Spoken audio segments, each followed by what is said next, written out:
slide in there.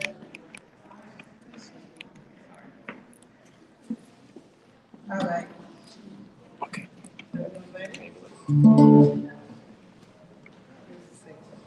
Okay, 1, 2, 3. I Pledge allegiance to the flag of the United States of America and to the republic for which it stands, one nation, under God, indivisible, with liberty and justice for all. Now she's going to do the question. You have a case right next to you, or you put the hold that Start speaking. Pledge allegiance to the flag of the United States of America, to the republic for which it stands, one nation under God, indivisible, liberty and justice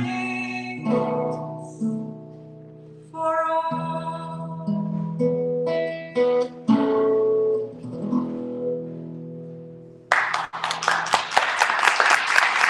Thank you very much.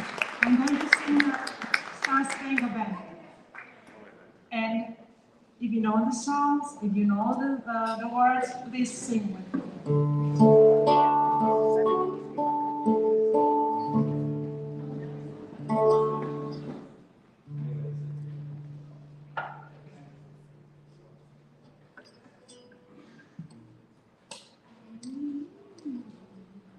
I hope you can reach the notes.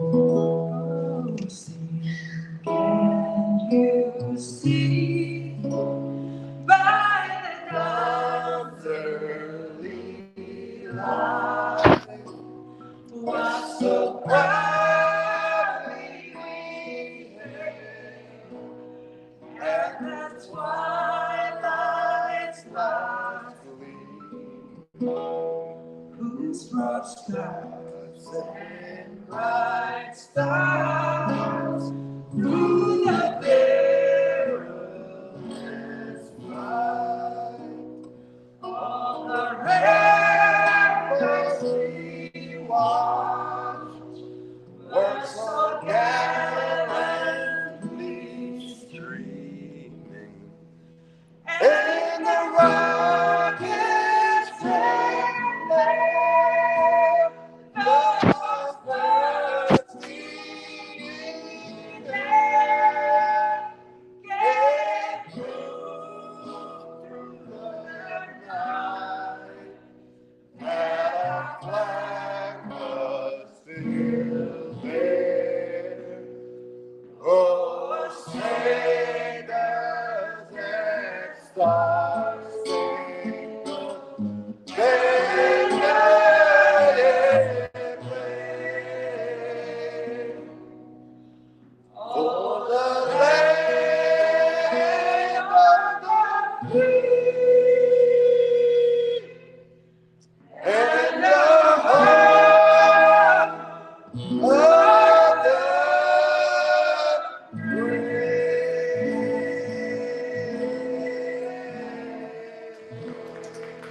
Thank you. Yeah.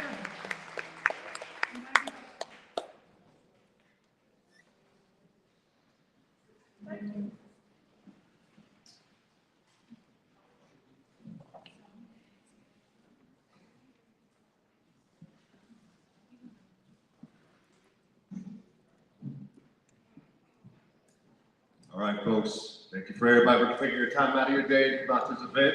Just got to give you guys a little bit of background. You guys know who I am. I'm the founder of the Conservative Republican Alliance in New York, Christopher Wright. And this is what today's event is going to be about. All right. Thank you. So what this event is going to be called is the blueprint for grassroots to winning elections. So what we're going to do here is that the focus is, like for me personally, I've been out working campaigns for the last 3 years of my life. I was upstate for Lee Zeldin, went down to Georgia for Herschel Walker runoff campaign, and then I recently worked the Samantha Zherka campaign in District 13 in the Bronx. So I was campaigning. I've learned quite a bit of information. You guys remember the last event I held? I was talking about the importance of getting elected for local state committeemen, district leaders, running for local office, back America First candidates. Now I want the people to know that I went out and actually did the work myself, hands on deck. So I'm not a person that preaches from ivory towers and says, oh, you know, you guys need to go this, you need to go do that, and just come out and give you a speech every month. I will tell you to do something, but I'll go out and do it myself. So I'll get my hands dirty a little bit, come back with information I've learned, so I can gather a team of people together so we can get involved in grassroots here in New York for people that want to run for local office. The main thing I hear from anybody who's running for campaign this year is, Chris, I got no backup, man. I got no support. I don't know what I'm going to do. This is my first time running. Where do I go? And I see people are just lost, looking for a place to go, and they can learn how to do grassroots. So this is how I want that place to be. All right? So you guys know this is CRA Certified Alliance. We've been doing these events once a month at one time in the past. I had to recently stop, but I want to get the routine back on again and do these events once a month at least. So we've got people coming to speak today that I feel who are very educated on this subject, and I'll give you the information you need. It doesn't matter what you do, from poll watching, poll working, canvassing, running for local office, state committeeman, district leader, name it, we got the information for you. So what I want to do now is bring up the guests that you guys see on the flyer, because they have this information that you guys really need to know when it comes to campaigning. And I want to get up there to speak now. The first person I want to introduce is a gentleman by the name of William. Me and him have canvassed side by side too many times to count. The first time I met William was when I met for state senate last year. And he came out and helped me on my campaign, and we had to get 1,000 signatures in less than 3 weeks. I didn't think we could be capable of doing it. By the time we were done, we were able to get 1,200 signatures. The only reason I wasn't on the ballot to run for state senate last year in Queens, because I was only at the time in the area for 8 months. I needed to be there for at least a year, so I wasn't eligible to be on the ballot. But I was able to meet him and some other people who I feel can really help us out. So next I want to introduce him and let him go ahead and tell you about a little bit about canvassing and some other grassroots as well. William.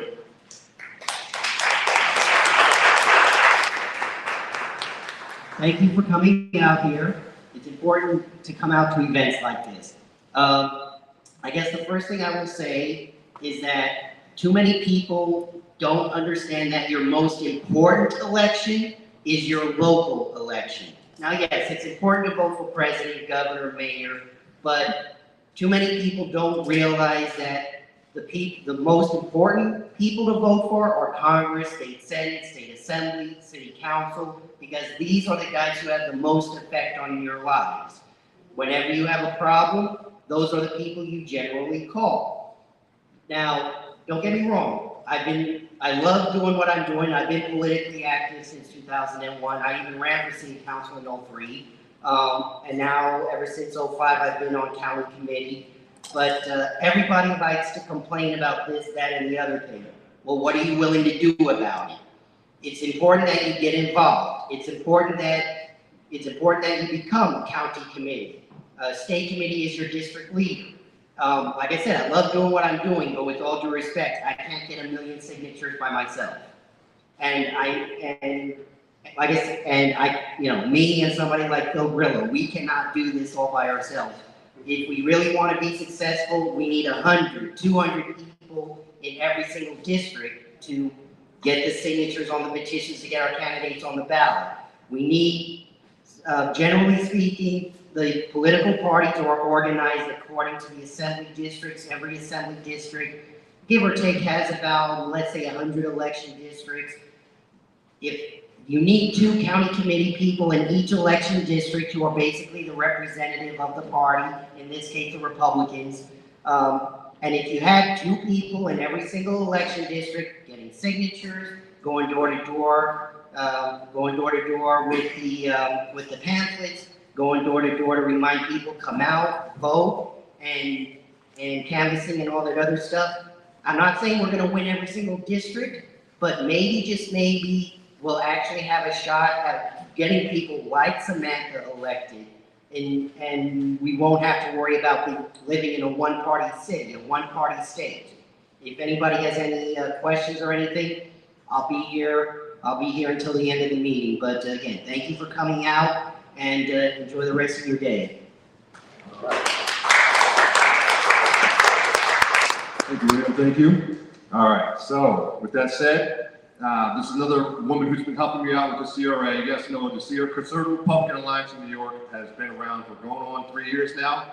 And when we started off, there was in Jack Dempsey's bar, not too far down the road from here. And we just meet up there once a month. And it slowly grew from just me. The first event I've ever done was just me, Camille, and a friend of mine, Camille Ladson, the only people that showed up.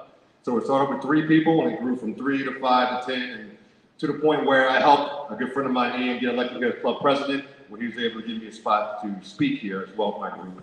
But there's a woman that I really want to get here to speak next to again, Camille Ladson. Her expertise, in my opinion, is specifically in poll watching and poll working. She's been doing it herself for a few years, and I just want to get her to speak about how to get involved. If you want to get involved in the poll watching, poll working aspect of things, I want you to kind of have her speak, and you can speak with her about that subject matter. All right, so next I'm going to introduce Camille Ladson.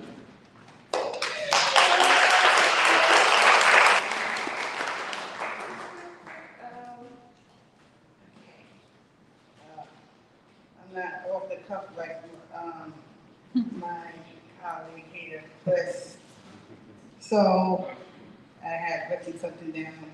Welcome to the Conservative Republican Lions Club. We're so glad to have you here today to come and support us. We're gathered here today really because we're conservatives and Republicans. We share similar beliefs and values. Just like Christopher mentioned, going forward, our goal is to get people involved, roll up their sleeves in any way they can help out, and to make America great again. There's a lot to do during the year. There are 12 months in a year, 30 days in a month, 7 days a week. So contributing a little as 5 hours a month, or maybe 10, 15 hours a month, it makes a huge difference. You know, we need to stop focusing on the other party and more on how we can improve in ourselves in our own backyard. Each borough has a GOP party. I'm pretty sure you guys know that. And there's a lot to be done in each borough. When it comes to the ground game, the other side blows us out of the water. So basically, we're trying to improve that. So helping out as a political volunteer in New York is being called a county committeeman. And you can officially become one every odd year on the GOP side. As far as helping candidates, you can door knock, get signatures, just like William mentioned. Help candidates get on the ballot, hand out pan cards to market the candidate. You do phone calls, send emails out to help fundraise.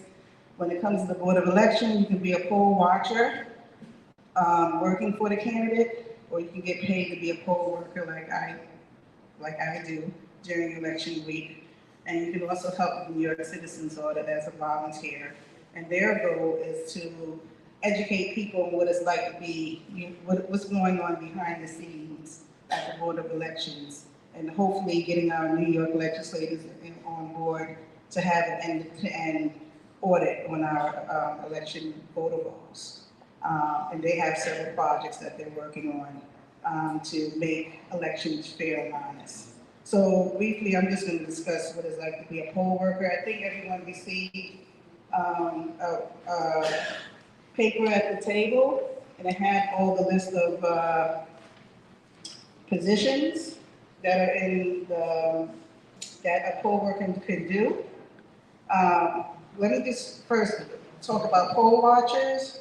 They're volunteers, so they are hired usually by the candidate themselves. And basically, they just go around to various poll sites, observing what's going on during the elections, during the day. And they can have the right to challenge any irregularities and report any violations they may find on site to either the coordinator or the Board of Elections or a police officer. And again, these are volunteer positions, but they're usually you're usually appointed by a political candidate. And yeah, so those are poll watchers. So the difference between a poll watcher and a poll workers get paid, and they work temporarily for the Board of Elections. My job, I've been doing it for 8 years. I'm an accessibility clerk, and I basically post signages outside, making sure the entrances are accessible for disabled voters and greet them. There's interpreters, they translate. Usually the biggest interpreters that we have is Spanish and Mandarin. Information clerk, these are the people that sit in the front when you first come in, and they basically tell you if you're in the right polling site or not. Those first 3 positions, you could be either Democrat or Republican or independent, conservative, it really doesn't matter. The next 3, you have to be either Democrat or Republican, so that's what I learned. The privacy booth inspector, they assist voters who have hearing, visual, and mobility disabilities. It's like a big machine for just them. You must be a Democrat or Republican to do that. To work the tables, same thing. These are the people that give out the ballots. They verify your name and address. They give the voters a ballot and an I vote sticker. Again, you have to be a Republican or Democrat for that. Scanners, they make people wait online, and they give out, they help them only upon requests. So you're not supposed to take it, you're not supposed to touch their ballots or anything, only when they're asking for help. So again, for those 3 positions, you have to be a Republican or Democrat. And the last one is the coordinators. They're the ones that's supervising all of the poll workers at the poll site. Just briefly, what I've been noticing is that a lot of people, I'm usually outnumbered in terms of, being a conservative. We definitely need more people on the ground on election day to see what's going on the day of. Poll workers also can be pulled in to work in the warehouse to do the ballots. I'm hearing that the job is usually about 21, 22 an hour. They usually work 3 weeks after the election day, so usually you're supposed to be pulled in by a district leader. So again, usually in the past 8 years, I'm probably at a poll site full of 30 people or more. It's probably, you're lucky to have maybe 5 or 6 conservative or Republicans. There's a lot of people posing as Republicans at the table too. So I don't know. I mean, I'm just saying. So yeah, I'm just trying to encourage people to do that, especially for the upcoming election next year. If you know of someone who wants to do that, I have applications. You can do it online. You can contact me. We have our contact information on the table. And yeah, we're still doing drop boxes. It is what it is. People are taking it as a drive-by, they're still dropping it. I understand some people are physically disabled, but as you know, they're giving out absentee ballots like candy. So just encourage people to be poll workers and poll watchers this upcoming election, because we need people not only helping the candidate canvass, but we need people on the back end as well, because I think that's really the biggest issue. The most powerful organization right now, I think New York Citizens Audit can attest to this, is the Board of Elections. They are the ones controlling everything. So, yeah. So we at least if you could be a poll worker, you might not working, behind the scenes right away. Even someone like me who's been working for 8 years, I can't even get pulled in to work post elections because, the district leaders, because I'm a conservative, and then also because the Democratic district leaders, they're pulling in their people. I'm not saying that, I don't know what goes on. All I know is the cops bring the ballots to the warehouse. It's there for 10 days. I don't know who's watching it. It's in a big gate, whatever, and, we just don't know what's going on. So, we just want to pull more people in. And also committee, I heard that if you're a county committeeman, you can also have more of a chance to be, to work behind the scenes in the Board of Elections, hopefully. Or if you know more information, you can give it to me, but I'm just hoping that people just step up and be poll watchers and poll workers if possible. And who do you want to have next? Well, can you answer some questions? Okay. So you brought up something interesting. You're saying that it was always my understanding that you get Republican and Democrats to watch the polls. You're telling me that's not the way it is. To work a poll at the table. Why shouldn't that be equal too? Why shouldn't that be the same deal? Why should it be uneven? Are you And sure? at each table, I know they have a Republican and a Democrat. But a lot of those people are not. Really, People have to volunteer. There's not enough volunteers. They have to There's not enough volunteers. There's enough volunteers, some of them say they just don't vote. Okay. I basically, I can attest to several on the district 72nd where, I have gone into the rooms where all the Republicans are there, poll workers, and they'll have mass. Right. And a lot of conservatives and Republicans I talk to, a lot of us work. Let's just be real. Didn't you just say a few minutes ago that the Democrats get to pick more people, or did I hear you wrong? They pull in their people, even for early elections. Last year was the first year I worked, and I had to fight for it. So Republicans aren't Yes. doing the same thing. It's not that they're going That's to what's the problem. Okay. Republicans are not pulling in people Oh, the way the Democrats are, especially for post-elections. I can tell you that for sure. Okay. Hold questions first. We're gonna hold the questions. We're gonna do Q&A at the end, so if you guys have any questions, we're gonna have everybody that speaks here to kind of answer any questions you guys may have. So just hold the questions for now. Okay.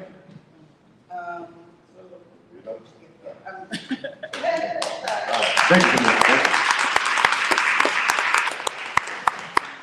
All right, so the person who I want to have speak next is a good friend of mine. Well, he's the one that I first met when I set out to run for state senate. I was introduced to some committeemen, and they had me introduced to this gentleman here, and he helped me, show me the whole canvassing technique here in New York with GOP and everything like that. And he was the main person component with me and myself, and William as well, of course, getting signatures from helping me get on the state senate race. So I wanted him to come out now because he's been, like I said, been involved in Grassroots for over 20 years now, and this guy knows it like the back of his hand. So I want him to get up there and speak, and go to the mic and say a few words, and just let him go over a lot about the Grassroots in the future, okay? Phillip Grillo.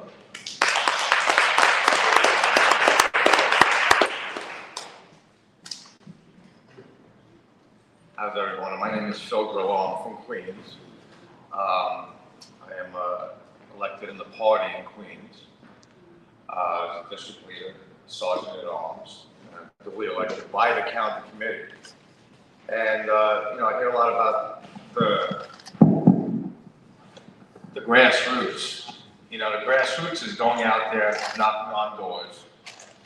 It's a lot more than if people went to the party itself, to the political party.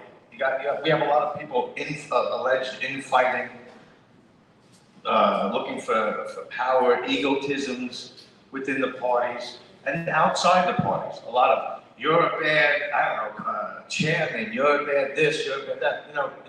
You got to join the party. Join the party, become a county committee member. You can't get early voting unless the district leader appoints you to, which is a couple of $1,000, maybe 2 or 3 times a year, depending on special elections. And it has to be by the Republican Party or the Democrat Party. And the only answer is getting involved on campaigns and not being distracted by things. Being distracted by things that aren't going to get any votes. Going out there and consistently attacking the party that you live in, the borough that you live in, and constantly attacking them isn't going to get you anywhere. They're not going to let you work. They take your name down. I know firsthand. They write your name down. You're blacklisted from working at the polls, so on and so forth. You'll never be able to get it through the Board of Elections. So sometimes, you know, and that's the way it is.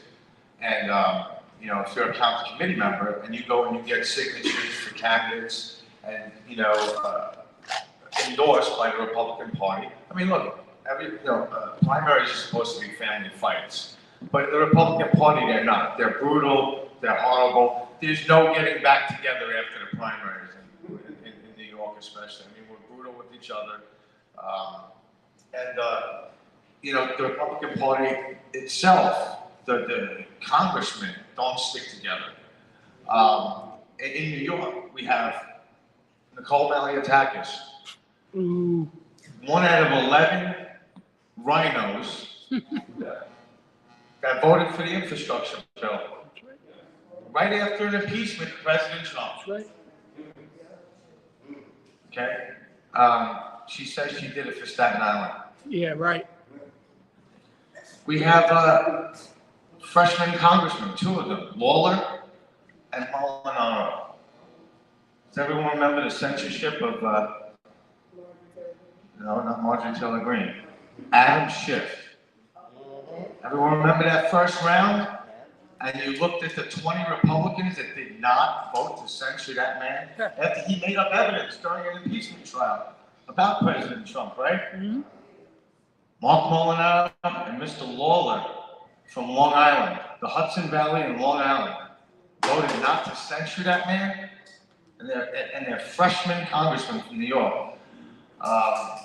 These people need to be primaried by outsiders. They need outsiders, not party people, to come in and, you know what, primary you for that. Are you kidding? After all Adam Schiff put President Trump through, what they're putting him through now? He's going to be charged this week with obstruction of Congress. Holds a 20-year sentence. They're going to try to burn him. It's really difficult being burnt for something you really feel you didn't do. You know, especially for politics and getting in there and being in the grassroots. Me and my man Christopher, we've gone through thunderstorms, snowstorms, rains, you name it, getting signatures in the middle of the night in the Bronx, going into the cut. We didn't care. That was this winter. That was the winter before as well. That was nuts. That's how we do it. William, too. Right here, we have Samantha Zherka right here. She got out in the rain in the middle of the winter, 2 years in a row, ran for state senate, had the courage to run for city council again in the same area. You know, we were running against the party, and I'm with the party in Queens. And in the Bronx, we were running against them. And we exposed them for who they are. They're corrupt. They're corrupt. They run candidates to make profits. And that's what we have to stop doing. Running candidates and then watching all of the vultures come out of the woodwork. You need palm cards? $2,500 to the candidate. And the candidate goes, I don't know where to get palm cards. You're the chairman of the party. Give me $2,500. Did you raise the $180,000? Right? Oh, you did. The vultures. I'm gonna get you on the radio, I'm gonna get this, we're gonna get that, posters and all of that, inflating the prices of it and putting the money in their damn pockets. Running people just to put money in their pockets. Now, Mr. Cummings was a nice man. He ran against, everyone knows AOC, right? Before that, the GOP put up in the Bronx, Anthony Pappas. Does anyone know who that is? No, we don't. Don't know who Anthony Pappas is here. That's who they ran against AOC the first time. And then they ran John Cummings, an Irish Catholic who doesn't speak Spanish. There's 500,000 Spanish-speaking voters in the district from Queens. It's anybody, you know, and then they put up Desi Cuellar against Tina Forte last year, right? And Desi Cuellar was the candidate. He was the endorsed candidate from the Queens GOP and the Bronx GOP. He's in the National Guard. The Coast Guard gave him a medal for taking down drug dealers at JFK. He took down like 12,000 pounds of fentanyl, something like that.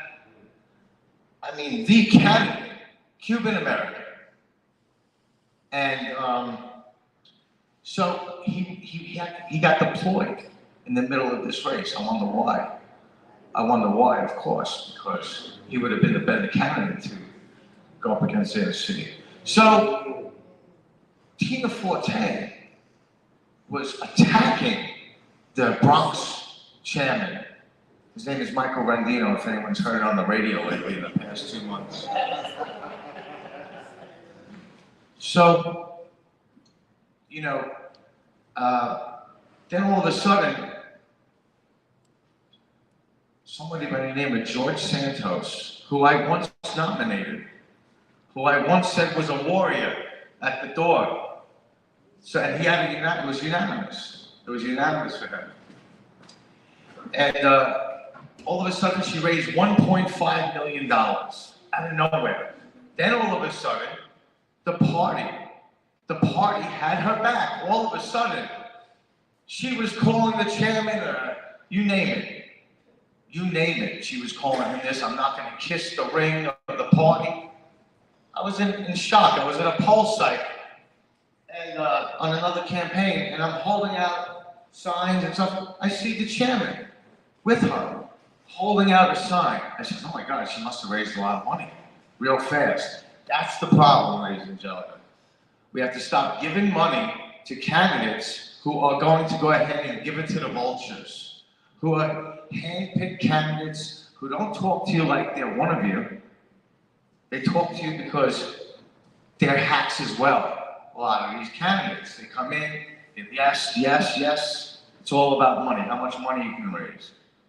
But it gets down to, you got to knock on a lot of doors. And as far as voter fraud is concerned, the voter fraud is this. The table inspector hands you your ballot, and they put it in the jacket they're supposed to hand it to you. But what they do is this. They sit there and they go like this, just so you understand, and they start pointing with their hands at the candidate, with their finger. They go like this. They go right down the Democrat line. That's what they do. They go right, and during primaries, the party has their people going right down the line for their candidate during that primary. Don't be fooled. How many of you have ever gotten your ballot where they put it in the jacket and they just hand it to you? Has anyone ever gotten their ballot where they just hand it to you? They don't say nothing? They try to explain it. Oh, and by the way, there's referendums on the back of the ballot that you have to do as well, right? They're not supposed to show you the ballot. And when they do, it's an excuse for them to go like this. It's a message pointing at the ballot. That's the #1 way of voter fraud, right there. That, and you're not an American citizen, and you're registered to vote, and you're going out there voting, and no one's doing a damn thing about it. No one's doing a damn thing about it. We're in a lot of trouble. We got to knock on doors. We got to get involved. We got to get involved with the right candidates. With the right candidates who are spending the money that they're raising on the ground game. Because if they're spending it on TV ads and all of this other stuff, and Chinese radio ads that nobody can understand, if they're doing identity politics, if candidates are focusing on one group of Republicans rather than another group of people, we're Republicans. We don't believe in identity politics, do we? No. But anyway, with that being said, that's just a little something from me. You know, I actually threw my hat in the ring for Congress to run against Santos. I filled out all the paperwork, so on and so forth. I know I'm getting on the ballot. I knocked on 10,000 million doors. I know that. I can get on the ballot by myself without the help of the party. And that's the thing. Nobody knows how to get on the ballot in this room. Maybe a few of you do. How to get on the ballot with the cover sheets, so on and so forth, the cures. I don't need any help from anybody. I can get anyone on the ballot. And that makes you powerful. Learn how to get people. I'll teach everyone in this room how to get someone on the ballot. I will do it.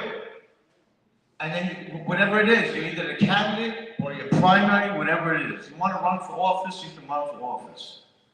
I don't think Santos is going to be able to get those signatures. So I'm going to go out there and I'm going to get them. I'm going to get them. And if I'm in prison during the election, okay,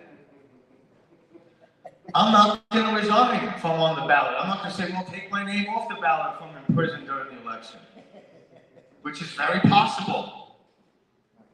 You know, we do have a two-tier justice system. It really is crazy. You know, it really hits home for me in a lot of ways. The double standard.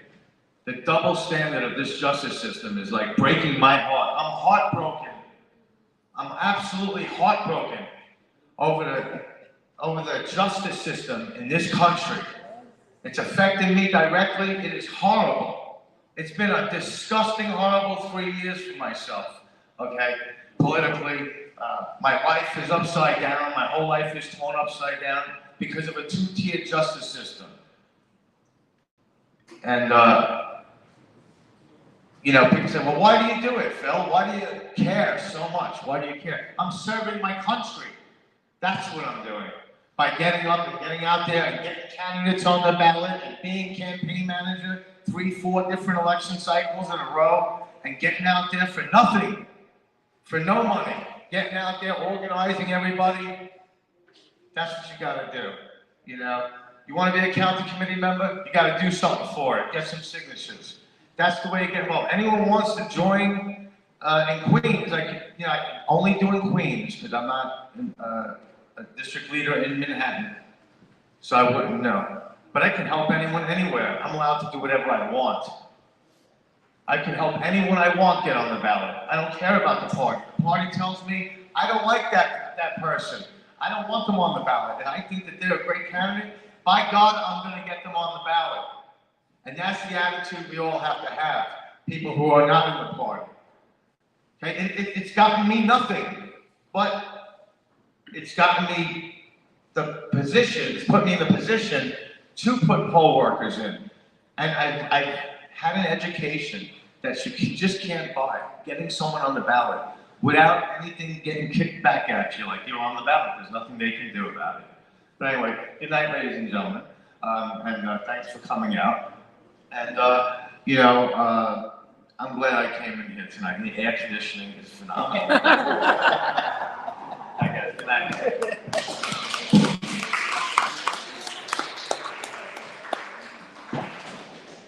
Gentlemen, I hope you guys got a good idea where we're coming from with this event so far. Like I said, I told you guys the blueprint, the grassroots. Like I said, I tell you all the time, it's about united we stand, divided we fall. We heard that a million times, all of us in this room, first grade, for years and years and years and years. Now it's time to implement those words. Our forefathers made this country the Constitution. They made it so we can use what this country is built on in grassroots to bring change in case we were taken over by a dictatorship or corruption. And we're dealing with a lot of corruption right now. So this is what the goal is right now, is to get a team of people together. Like I said, if you hear what we're saying, you like what we're saying, we need you guys. We need boots on the ground. Boots on the ground. That's the goal. And we're going to be doing these events, like I said, once a month on a continuous basis. Like the last campaign I was working on was a woman, Samantha Zherka. She ran for City Council District 13 in the Bronx. I had not enough words in the English dictionary to explain this woman. She's an amazing woman, a warrior, fighter. When I met her, I know like God put us in the same place at the right time for a reason. And I just loved her message. I love what she stood for. I love her, as a businesswoman and what she's done for the country so far. And I really think she has a great chance of really bringing change, and she's got still be bringing a lot of change. So I want to introduce her now, Samantha Zherka. Thank you very much.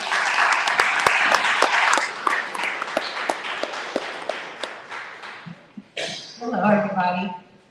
So I'm Samantha Zherka, and a couple of years ago, I had an epiphany, I had an experience, a spiritual experience with God. I left in 2021 to educate my daughter outside of New York City. When we were in the draconian mandates with, the shots and the masks and stuff, my 11-year-old daughter then was suffering with massive migraines and chest pain. You know, we had a very hypocritical political force out there. You know, one minute they're screaming out, my body, my choice. And the next they're taking your choice away from your body and forcing injections and masks and all kinds of nonsense upon our children. So I took her to Florida, and there I saw freedom. As soon as I got off the airplane, people were not required to wear masks, not even in the airport. And it was where the emotional turmoil started with me, because I'm thinking, I just left a city where people were losing their jobs and people were not allowed to worship God. I love Jesus Christ. I love God. And I will forever worship him. I don't go to church because he's within me. The church is within me. And I love him. So here I am there watching senior citizens gather at pool sites with no masks on. And from that moment on, the sorrow, the sadness for the people in this state started to hit me like there was no tomorrow. I came back to visit my son and my husband at the time. And I came back to a third world country. That's what it looked like to me. And each time I went there and came back, it was the beginning, the gnawing, where I say God began to chisel me. So I decided to run. I got on my knees and I prayed to God. And I promised him that my run would be about God and about people. It will never be about self. And that's what I did. I came back to New York, and at that time, I didn't know much about the evils in politics. And at the lowest level, meaning the political GOP and, you know, their disgusting ways. I was nominated by the GOP. They did a Wilson Pakula for me because I was then a registered independent, a Republican my whole life. But in 2020, I changed over to independent. And it was the very same GOP, not the conservative chairman, because he was as honest as he was then, he remains to be today. But it was the GOP chairman that put every obstacle in my way. Every single obstacle. He referred me to a manager that was there to stall me. 3 months, I came into the election cycle late. So I had only 4 months to catch up to what other people were doing. So for 5 months, actually, 3 months, I had a manager appointed by the GOP chairman that did nothing but stall the process. I got rid of him, and I met Phillip Grillo. He was returning my podium to me. And he asked me, how was my campaign? And I said, it's terrible because I just got rid of the manager that was appointed to me. He jumped on my campaign, and what he did with William and a couple of other for the state Senate race was what he did in 2 months, people didn't do in an entire year. I won the district. I won the district, and that hasn't happened in over 20 years, a Republican winning the district in the Bronx. I didn't win the race because of Westchester County, but I did win the district. And because I made a promise to God, I continued the pursuit, and I ran for city council. This time again, the GOP chairman stopped at nothing. He put his sister up to run a primary me, who is married to the Board of Elections commissioner. Okay? So, you know, the nepotism is extremely, extremely vast. And it is these people, and I'm not saying all chairmen are this way. What I'm saying is if we do not find it within ourselves to step up and fight for those outsiders, fight, get up and become the county committee woman or the county committee man. Step up and volunteer for, you know, those candidates that you truly believe in, that are there to make a difference. I didn't need the salary, nor do I need a title. I have my own. And I'm a businesswoman and I make my own money. I sacrificed it all, and I would again, for God and for people. My goal was to truly have the access to change the way things are operating today in the city of New York. You know, we are falling apart. We are in a one-party rule. And this one party doesn't care about what any citizen says anymore. They don't need you. They don't need us. You know, we can rant, we can rave, we can scream. At the end of the day, they pacify us and they go back to business as usual. You know, they're more interested in building tent cities for illegal migrants than they are in fixing NYCHA housing, where people are suffering in dismal conditions, living with rats. You know, I know of a couple of cases where children would the rat ate their tongue in the middle of the night, you know. So they're more interested in self-preservation and future proclamations for their own self-power than they are in making a difference for senior citizens. They're interested in over-sympathizing with rapists and murderers and thieves than they are of senior citizens and children and everyday taxpayers. I don't know if anybody's familiar with the budget. The city of New York has projected a budget that almost is indicative of saying without saying that each and every one of us are going to pay this astronomical price to live in this city. We have children who are being failed out of high school. They're passed along. I call it failed out. They're passed along with the 4th grade reading level, and the state of New York knows this. All the while, we have a $35 billion budget to the public school systems. This is by design to cause the vicious cycle of poverty. The vicious cycle of poverty causes more crime. They are in need of people to be oppressed in order to remain in power. We have a board of elections that is just as viciously dirty. Why? Because they're both in there. The Democrats and the Republicans wash each other's hands, which then wash their own face, right?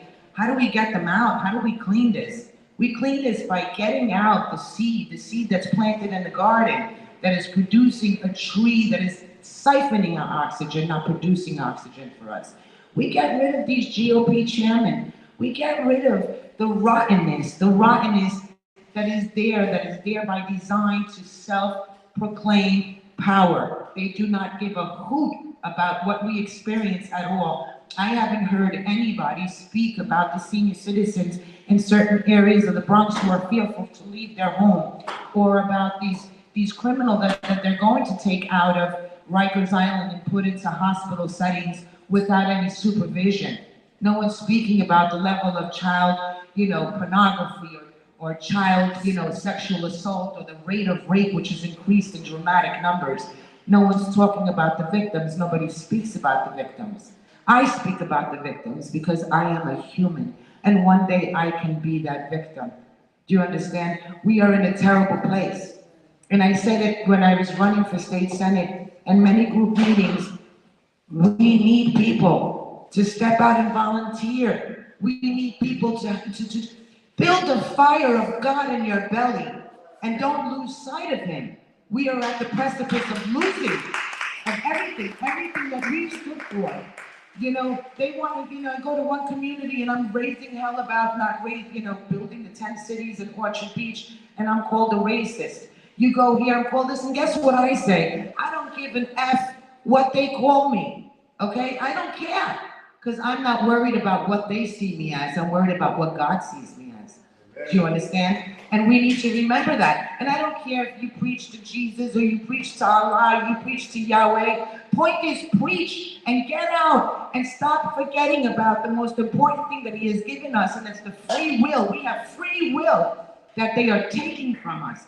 They're taking it inch by inch. Soon enough, we're not going to have it. We have politically persecuted people who are being persecuted every single day for January 6th, yet no one is talking about the Black Lives Matter that burnt down our federal buildings, that burnt down our cities, that did extreme damage, or the Antifa that caused murder, rape, and all kinds of stuff across our states.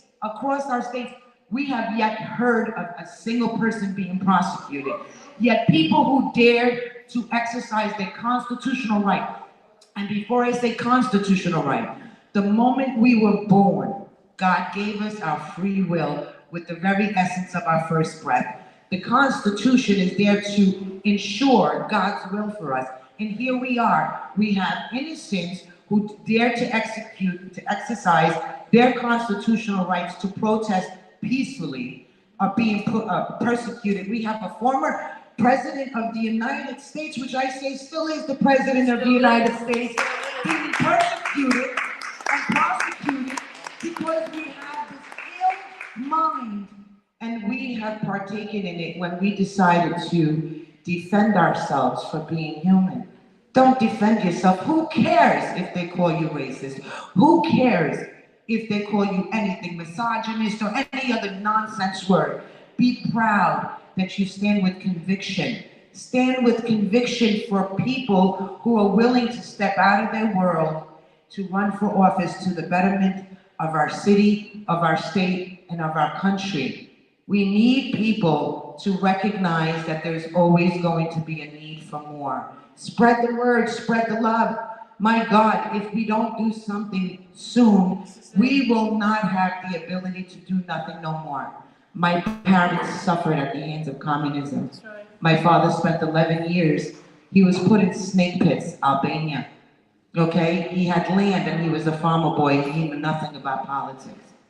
Yet they put him in prison, and they did my mother as well for 3 years. She was electrocuted through her elbows every time that she said she did not believe in communism. We're not too far from that, people. We're not. That's right. You know, they're teaching our children isms in school that are against America. You know, it's un-Americanism. Boys can be girls, girls can be boys, and all this stuff. Now you have doctors that won't even admit to what they know to be true, the biologicals of our human anatomy. It is what it is. We are what we are. You know, you have, history being taught in a way that is just impossible to grasp. And yet we sit around, and and now they're doing more. I mean, just recently, Pride Month, the parade here in Manhattan, they were screaming out, "We're here, we're queer, and we're coming for your children." I'd like to see one come for mine. Because God gave me free will, and I sure as hell will use it right on the head. Point is, it's too damn much. It's too damn much. How much more? So we can have these meetings, and I'd love to be a part of it every single month. I want to invigorate the minds and the hearts and the souls of people. If you do it for nothing, do it for God. And if you do it for nothing else, do it for the future of our children. One day this government will own their voice. And we'll either sit back and say, we fought like hell and that's why they have a freedom to speak. Or we sat back and watched them take the voice of our future. And the future is our children. Thank you so much, everybody. God bless you.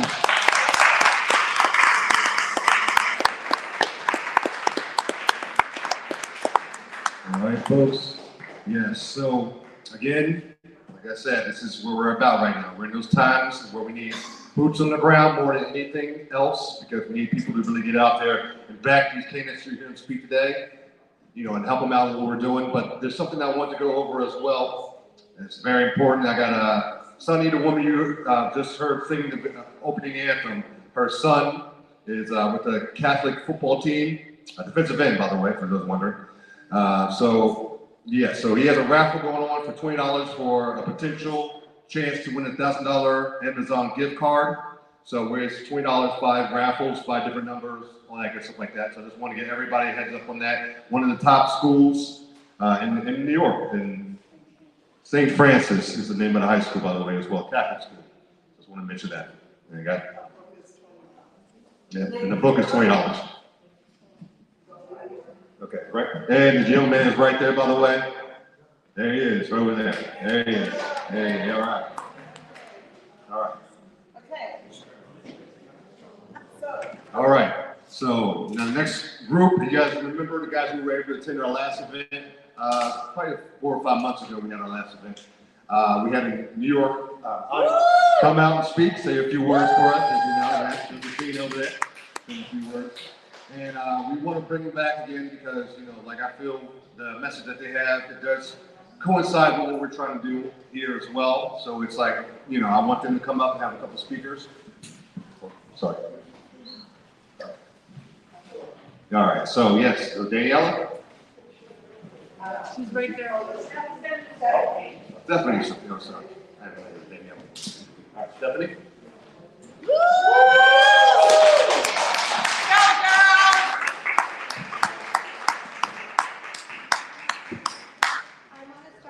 Thanking everyone for coming out on this most glorious summer day. We don't get many of these days in New York City, and this is probably one of the best summer days.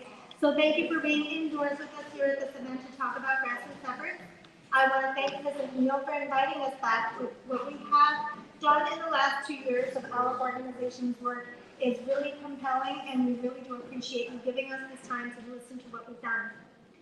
New York Citizens Office, start again. New York Citizens Audit is a grassroots organization that started 2 years ago. And we started because we started looking at the down ballot races in New York State. What happened to our local races, the city council races, the town board races, all of these races that candidates were winning and we were questioning, is this the right outcome of the race? So the grassroots efforts for all citizens across the state, we even have citizens who left New York during the pandemic times who are coming back and assisting us as well. We're a nonpartisan organization. Is it better down here? We are a nonpartisan organization. Is that better? Okay. We are also a 501c3. Our website is auditny.com. We obtain our information through open source auditing. What does that mean? We use the FOIL process, which is the Freedom of Information Law. The 3 sources of data are the New York State Board of Election voter rolls from October of 2021, the county voter rolls. A note here is that not every county of the 62 counties complied with that old test. And we also use the New York State Secretary of State's official website. So if any of the data is ever questioned, you have to question our state officials because theirs is the data that we're using. The 3 basic tenets of any election is that the voter rolls must be accurate. That's not asking for too much, we think. Voters counted must be qualified electors. That's taken right from the New York State election law. The number of votes must equal the number of voters. Again, simple, not asking for too much. At the end of the day, when you check your bank account, you deposited $100, you see the extra $100, you now have $200 in the bank. Very simple. So the summary of our findings, think of it this way. You have 1.1 million people who are registered to vote. Could you imagine that 2.4 voter IDs are attached to those 1.1 individuals? Doesn't really match that bank account scenario, does it? 338,000 more votes than voters. How could there be more votes than actual voters? Again, incongruent with the bank account having a balanced statement at the end of the day. And this one is especially interesting for those of us who live in New York City. 195,271 votes cast in New York City that were missing in the New York State voter database. So again, another incongruent result from a county record to the state record. And the bank account is unbalanced. So finding these numbers, we can ask our state to do an end-to-end audit. And in our grassroots effort, that's what we're doing. We have a petition up front here that we would like to ask each and every one of you to sign and be part of our grievance to the state. We are also taking a resolution that you can find at auditny.com/documents. And in that resolution, we're taking to the town boards and asking them to join us in their capacity as a town board and asking the state for an end-to-end audit. Other efforts, we're also educating the public. There are groups out there, we're nonpartisan. We will go to any group. If it's a veterans group, if it's a Democrat group, it's a Republican group, if it's a conservative group. We will show up, we will bring our findings, and we will talk with everyone. This is not an issue that is party line based. This is not an issue that will end with a single party taking part in it. This is an issue that every citizen needs to be activated to take part in. So I ask that today you take our brochures with you and you call 5 friends and you talk to your 5 friends about our findings.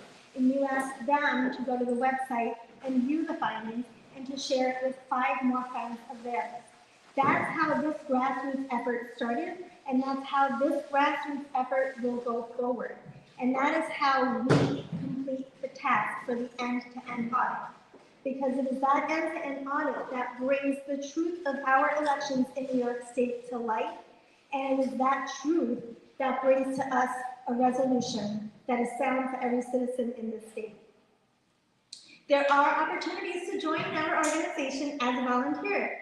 We're always looking for people to come and join our team to do fundraising, to do public relations, if you have IT experience, if you have business experience, if you're good at design and graphics, I would especially enjoy you coming to participate.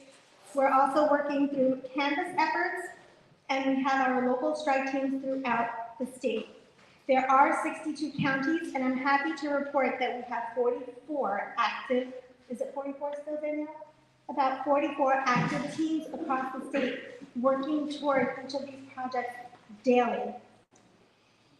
So why did I do this? Why did I become myself a volunteer for New York Citizens Audit?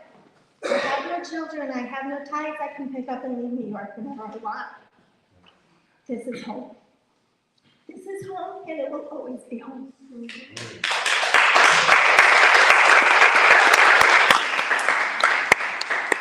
So I ask that each and every one of you take the brochures that we have, learn 2 of the facts that are inside of it, that you can speak to people on the streets every day. We have a volunteer here who does it every day outside of her building, and she has conversations with wonderful people from all over the world. And they meet her and they thank her for every effort that she's doing. And I thank her for every effort that she's doing. Our team has coalesced, we've come together very strongly, and we invite you to be part of the family. Thank you.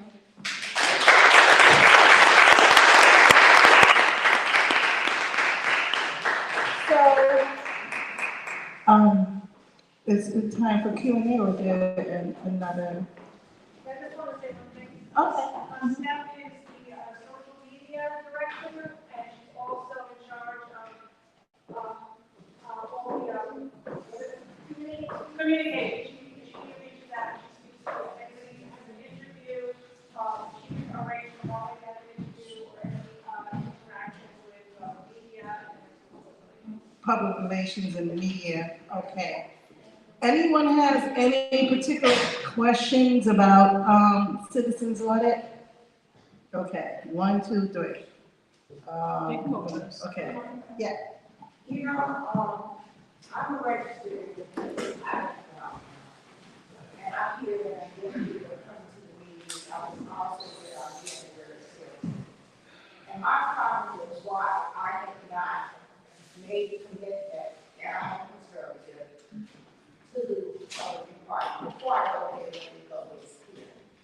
I was a Black American, will never, as long as I'm on this earth, vote for the racist Democratic Party.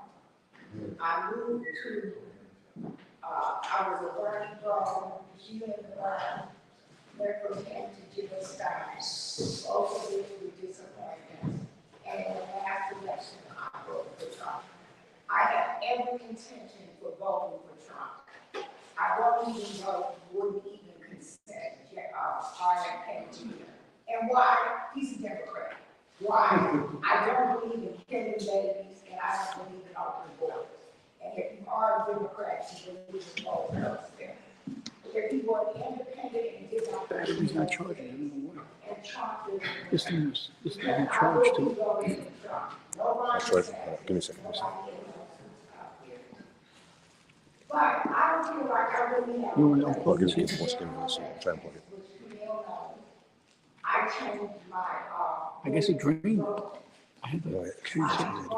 I drained it. I got mine. And then after the election, I re-registered as an independent. Where is my place?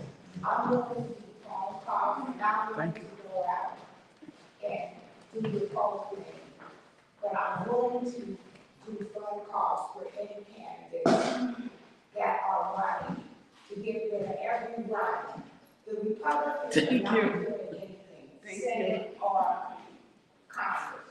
We have this corrupt president, his son. I can go to jail if I don't pay my taxes and everybody else in this room.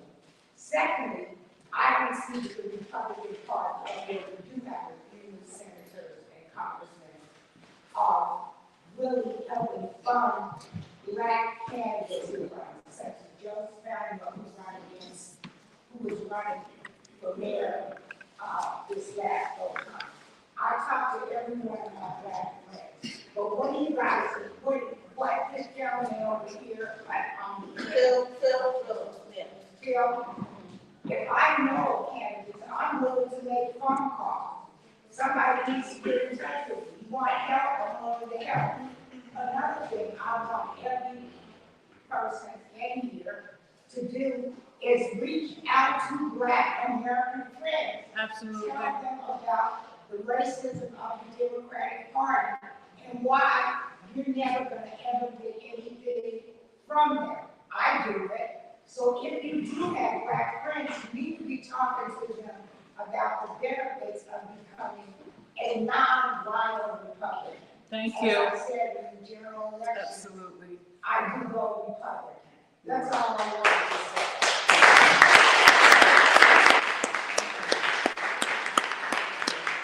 So like I said, you can be on the ground, like Phillip Grillo said, canvassing for the candidate. And the other way is to do phone banking and phone calls and emails. I've done that for Zeldin. What I'm noticing here is that there's really no central location for candidates. Because there's not a lot of conservative Republican candidates that run every year, but we don't have a centralized location to do emails and phone calls and stuff like that for people who are unable to physically go out and canvass. But having said that, that's one of the things you can do. Is there anyone else that have any particular questions for Phil, Samantha? Well, I'd actually like to just add on to that, Okay. because I didn't have the opportunity, it slipped my mind. Okay. William, Phil, and Christopher Wright Mhm. knocked on, I helped, but I wasn't there every single day. Mhm. Am I right, Phil, about 8,000, 9,000 doors, about 9,000 doors to get just over 1,000 signatures. Okay. So it was extremely taxing. I participated, Right. but not as much as they did, okay? Right. It's extremely taxing Right. to get the signatures. If it can be done, they've done it. These three guys are unbelievable. They stop Right. at nothing. Right. They are amazing at what they do. But if we were to build, a coalition of people, can you imagine how many more candidates, good fighting candidates we could bring to the table? That and get them, where they need to be as far as in office to do the right thing for people. I just wanted to point that out. I wanted to say thank you, Christopher. Thank you, William. Thank you, Phil. They're amazing. Right. They're amazing. So you have thank you too. So there's a ground game, but there's also a lot that's happening behind the scenes as well. So we don't want to, we want to give people a place to come and talk about their experiences. There's canvassing, there's poll watching, there's the New York Citizens Audit, who's doing the back end, so to speak.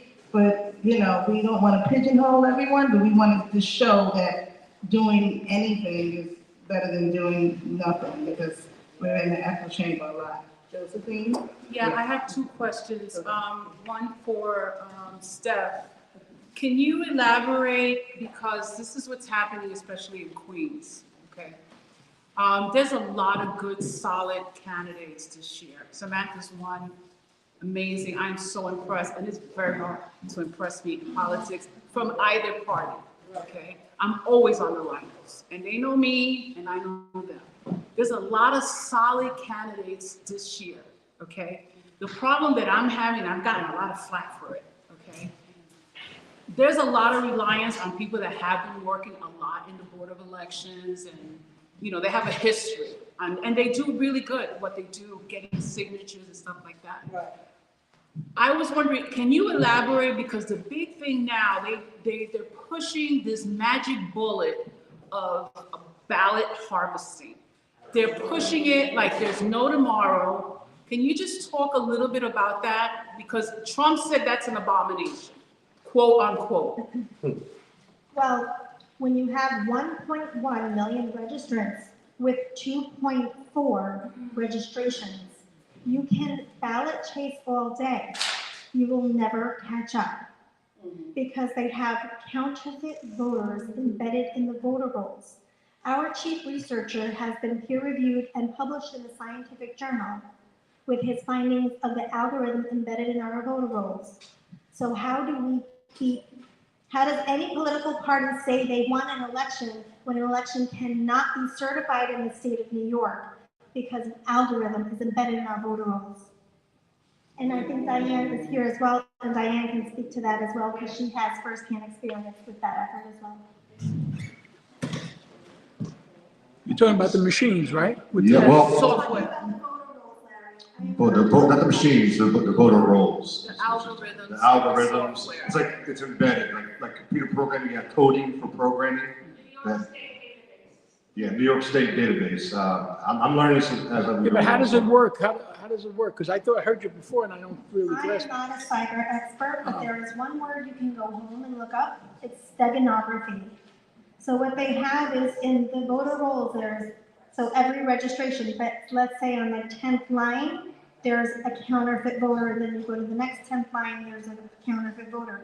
Then you go to the 100th line, and there's another counterfeit voter. So all of the counterfeit records are applied with the algorithms embedded into the voter roll so that they can identify them and attach a vote to that. It's done in a mainframe, behind the scenes, not done with the Software, machines yeah, themselves. software. It's, I don't know what mainframe is, but it's embedded, there's 4 algorithms embedded in the code inside the database with the registrations, and it's obscure. You cannot see it. However, it can be multiplied. If you download a copy of the New York State database, you can find it because it's in there. It was, from what we can tell, from what the researcher said, it was embedded on the creation of the New York State database in there, and that's why, even though Judicial Watch got those 400,000 registrations removed, when we finally got the copy of the database, there was an excess, there was 500,000 excess there because it repopulates automatically. So, Lou has a question. It explains our conversation. Yeah, exactly. So, on auditny.com, there's under voter education, there's a video that explains the entire finding. By the citizens. What the research findings, and there are documents and data reports on the website. come on, say it to your on my speaker on my mic. Okay, on the website, auditny.com, there's so much detailed research because we want to inform people. And Steph and I were people. So we can direct you to the research, but we're not going to explain it for you. We give a general overview of what we do, and you are more than welcome to go on the website, look at our videos, documents, data, and if you have any questions, you can email info@auditny.com and you'll get a response. That'll go directly to the person that can answer your question. Also, in addition to that, there's a Substack that we can lead you to that explains the methodology of the research with the algorithm, how it was discovered, and explaining how it functions very clearly. And we found a key to the code in New York, and our research department is also helping other states, and that's why our group has been going national, working with other teams, grassroots teams, that have been trying to do things in their state, and so we've given them the key to their database also. We've been helping them to find them. All the different, there's different codes in all the databases. Lou? Yeah, question I have, with the end-to-end audit being the annual, right? To get that published. That's the current end goal, right? But that will expose the bank account, in other words, right? So when you do an end-to-end audit, it shines the light on the bank account. Are the deposits equaling the balance at the end of the day? Correct. What I want to know is who's supposed to be interested in it, and that is disinterested, that should be interested. Another thing I want to know is a dollar amount. What would $2 million do? What would it allow New York City Citizens Audit to accomplish in a 3-month time frame? Is there a specific dollar amount to just get this over and done with? And who are the people that's supposed to care that for whatever reason they're not? Well, you can start with the GOP, because they got all the information. Basically, Right, exactly. we've gone to the New York State Assembly, the Election Law Committee, and done a full presentation for them. I would think the New York State Election Law Committee would be interested. We did not get a response. We've gone to 29 county legislatures because the counties are actually responsible for the elections, the administration of the election. However, the counties really can't do anything because the state database is not accessible to them. So all of this information is not really accessible to the counties that are responsible for the database, which is probably done by design. So they can't check the state board numbers. So what we're doing is we have been going to the towns to get as many people aware of it. But there are other options, and if we had $2 million, I guess we would probably hire a bunch of lawyers and to find the best way to make the people that are accountable I guess to feel the pain a little bit, or to bring it to court and make them accountable. Because there is somebody that did this, there are people that know about this. Right. And so we just need the strategy and the legal. He's so not money. He knew about this election fraud. He knew it was passed out information from us. Please knew about it. The state, Albany, the GOP, he knew about it. Oh, yeah, we gave our From my information. understanding also that Attorney General, Everybody knows. Everybody knows. We went to the state police, everybody. and the media never reported. You guys had a press conference in Albany, no one showed up. Also, there's a woman by the name of Claudia Tenning. Claudia Tenning is responsible for voter integrity, and she hasn't done anything. She has also. Phil Grillo. So the money that you're raising now, where is it? Well, our goal is to, we're 100% volunteers. Even the executive director is a volunteer. No, where's the money that you're raising going? Oh, well, we're not raising that much money. We will be raising money and it will go toward the lawsuits. Yes. There will be a national effort as well as a local And effort. also our. Now, do you guys pick the lawyers? Is that, you know, Can't find one. So you guys Yes, pick the we lawyers. will pick the lawyers, we will work on the strategy internally. Yeah, the strategy, yeah. And not that we haven't So you spoken guys to pick the anyone. lawyers that pay for it, Correct, right? correct. And what would be wrong with using, let's say, a lawyer who has worked for the GOP before? We're not against anything. We're not taking No, lawyers. Marley. No, Marley is not here. Molly, Yeah. right. Yeah, if there's a lawyer that's interested. What about American Civil Litigation? Have you ever contacted them? ACLU? I know they're liberals, but, you know. I don't know, we're not in that department, but, I'm sure they It's explored just very many hard options. getting a lawyer here in New York. You gotta go national. New York. There's so much corruption here. It's impossible. Very brief, we're gonna get to Q&A, we haven't gotten to that point yet. Hold that for 1 second. Hold on. Yeah, we're gonna let her answer her question and we're gonna move on.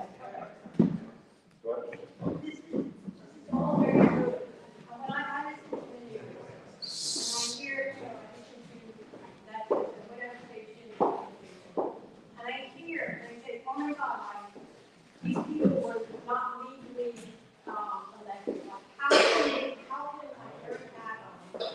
They wanted to do what's called congested price. Who is standing up for, New York and against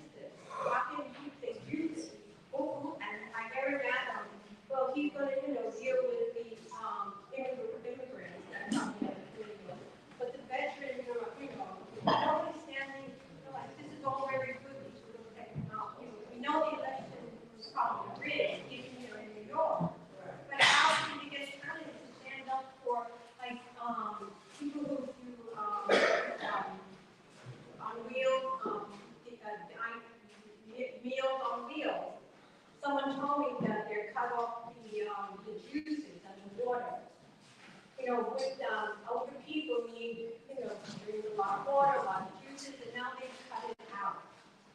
So Because they're how do we- selected, they're not elected. How do we deal, overnight, technology, but when you put, I see, how do these people get elected? How can be that they want to, charge people to, come into the city with their cars, and that, there's a lot, right, there's a lot of issues, and that's exactly right, and we don't have to put on candidates to focus on, that's We bringing. need candidates on the ground. You do have good candidates, but they're not getting on. Because they're being selected, they're being selected. The limit is, you have good candidates, right, but there is, Selection, not election. and things are happening behind the scenes, so From we both need patriots to work both ends. Boots on the ground, boots on the ground, boots on the ground, boots on the ground. Like what you said, this way your conscience is clear, you did something, you have to get up and do something. That's right. Yeah, get up and do something, I don't know what to tell you. Sorry, does anybody look back to Brooklyn? No. She's going, oh, okay, one more question, then we go to the next speaker. Go ahead. My name is Kai. A couple of questions, comments to Stephanie and also to Phil. Just so you don't. No, I'll do that first. So just so you don't feel too discouraged, I invited a friend who is the current director of the Manhattan Board of Election Companies meeting. He was busy. I did take a picture of your flyer and I texted it to him and I asked him to look at these numbers in comments and he said, well, the flyer doesn't quite explain the numbers. Looking at the flyer more carefully now, I see there's a little asterisk that says, to see where these numbers come from, look at our website. And you, in addition, mentioned, besides the website, which has a video explaining it, there's also something, you have a Substack, and you have one person who's a technical genius who knows the whole story. If that's possible, maybe I can give that fellow's email to his friend, because he's a very good guy and very honest, and I'm sure he might look into it. And he's very also technical and would love to probably analyze it better than I could. Also, I'm probably going to see if I can get you guys invited to speak at all the other clubs, most of which start having meetings again in September, one or two in August, but most of them in September. Okay, that's basically what I want to say about that. As far as Phil, and he mentioned AOC and Cummings, I'll mention sort of a gossipy item I heard. I haven't really confirmed it. I was told that Cummings got, I don't know, $5, $6, $7 million in contributions from all over the country because people hated AOC, and somebody in Iowa or Kansas who didn't even know, they'd send in $5, $10, $20, and it ended up to several million. What did he do with this $5, $6, $7 million? He paid himself $1 million, I've been told. He paid his campaign manager $1 million, I've heard. He paid his consultants $1 million each, which are unheard of numbers. He went out whining and dining and living the high life, and the last few weeks he made a cosmetic attempt at campaign. In other words, using him as an example, That's the right. Republican Party in New York City Thank is you. a scam, a total scam. It's a money collection. It's not a rumor, it's the truth. Okay, well, that's even worse.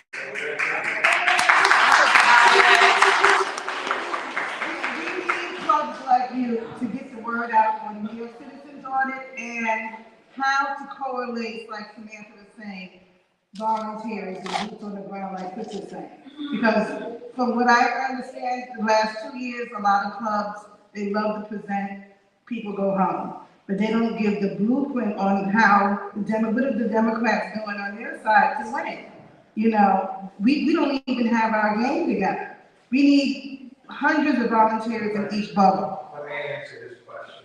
Okay. So I know that $1 million allegedly went to, say, if you're the chairman of the Republican Party, like Cassidy's daughter over here in Manhattan, right? That's how I know her. You don't even know her first name. So, you know, it's a non-paying position. You're not supposed to make any money at all. It's a party position. Wait, same thing. You know, I'm in a party position, it's non-paying.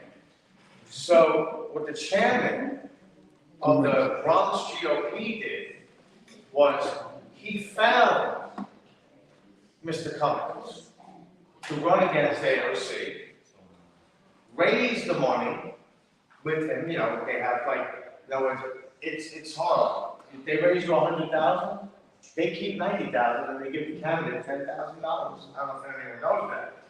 So there's firms out there, okay, these are the vultures. They come in, they say, oh, a candidate. Everyone wants to run for that race because they want to raise money.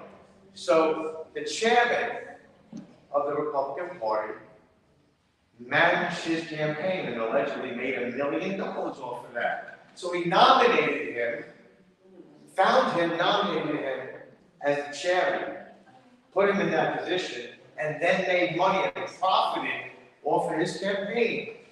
He should be ashamed of himself. So That's corruption. So what do we do against all these GOP chairmen? Because GOP, every borough has a GOP chair. I have their names listed on the table. I have their emails. Okay, so maybe we can all. Republican reorganizations. That's how we do it. That's how we get it done. This is what the goal is for this meeting, by the way, here, folks. It's what we're doing here. So we're getting the teams together and doing this. You're not going to get this open discussion anywhere else. No. They're in the Hamptons right now, relaxing. That's what we're here for. All right, Samantha, want to say something real quick, Samantha? Come here, Phil. Yeah, you both, Phil, Samantha. Come here, buddy. Now, hold on.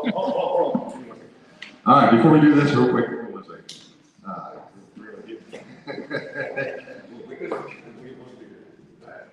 All right, so before we go to this speech, we're going to do one more speaker, and then we're going to go with what we have to say here with Phil and Samantha and everything like that. We're going next. You guys, we're going to go in. So Diane, that's the next speaker we're going to have. She's going to be able to answer a lot. Before I'm going to say right now, this woman, knowledge is the first thing that comes to mind when I think of Diane's name. This woman knows her stuff. That's right. We've done a few podcasts together, as you guys know. My comments always blow up when I'm not black bragging. I don't care about comments. I'm just saying blow up in terms of people loving the knowledge this woman has. Because I have questions. I have questions for days. I can go do an interview with her and I have a million questions. And she not only answers questions in very great detail. So this is why I want her to come speak, because she knows about voter fraud and everything like that. This is a woman who knows better than everybody in this whole entire room. So I'm going to let her speak now, Diane.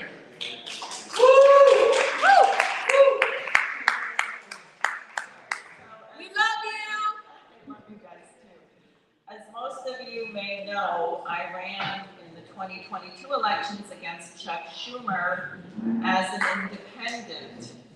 And the state, the two-party, the duopoly, conspired to triple the signature requirement to get on the ballot.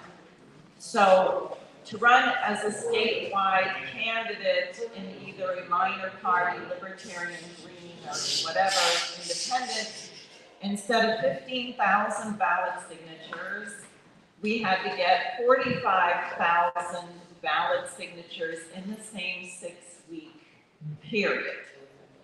And the lawyers for the State Board of Elections and others, because I joined the Libertarian Party on a couple lawsuits and this and that, these people are so disgusting and so arrogant that when we said one of the challenges was that in the wake of the COVID lockdowns, population was a third or whatever at churches and this and that.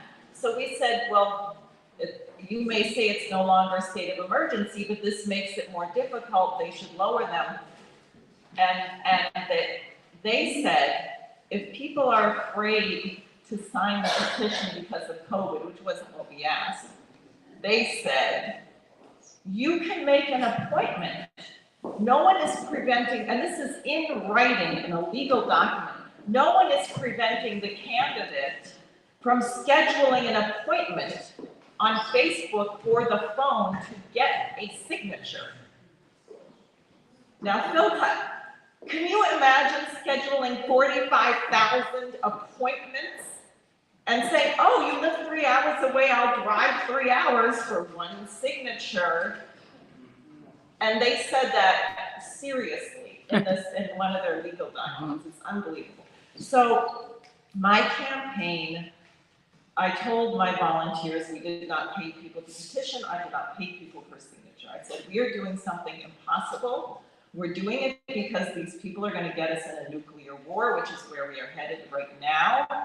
And therefore, we are going to deploy 7 days a week, 24/7. We had a conference call every single night. I had 200 volunteers. We turned in 66,000 signatures. And I became the first person in the state ever to do it and the only person. The Libertarian Party didn't make it, the Green Party didn't make it, they couldn't do this. I'm about to do it again because I'm now running against Gillibrand as an independent. In 2024, Schumer refused to debate me, and when you say elections are rigged, they are rigged from top to bottom, inside, outside, backwards. For example, you don't have to worry about ballot harvesting or algorithms or anything to see now that the FBI and everybody knew that Hunter Biden's laptop was real, and it was suppressed for what? To change the outcome of the election, right? Is that not fraud right there before you even get to the polls? Right? Exactly. So I got on the ballot. The state said in their little thing about why they did this, you have to demonstrate you're not frivolous. All right, I demonstrated by their idiotic standards that I was not frivolous.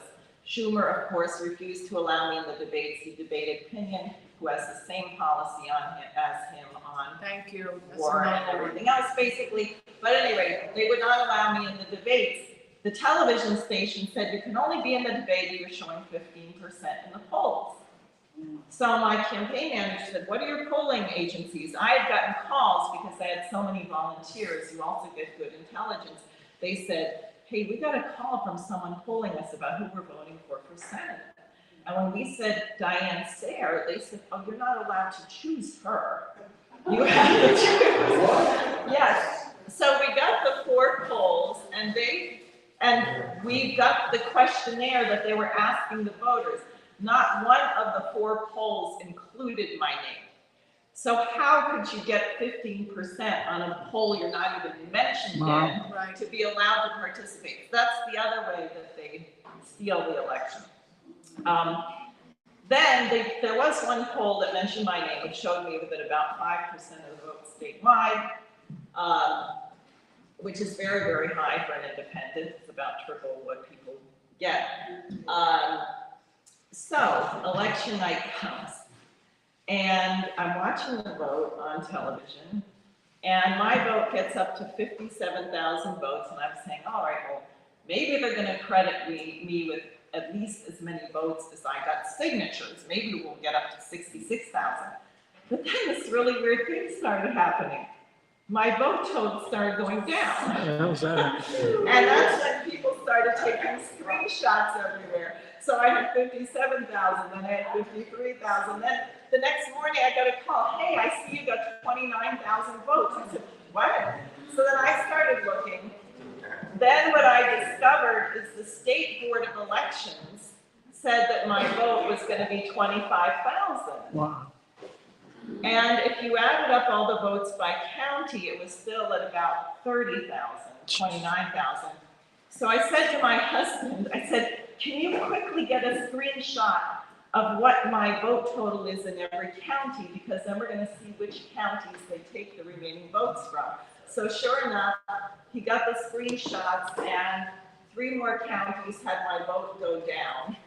And by the end of the week, as everyone knows now, we don't have an election day, we have a season, right? So by the end of the week, the county totals matched what they said in the state. And in my county, Rockland County, my vote election night was 6,212, 5.8%, sort of corresponding with the poll. Well, the next morning, my vote was 177.2%. And I went to the Board of Elections and asked for a timestamp, how do you do this? And they had flipped my vote with what they call the blank voters, so that the people who supposedly voted and didn't vote for anyone was 6,212.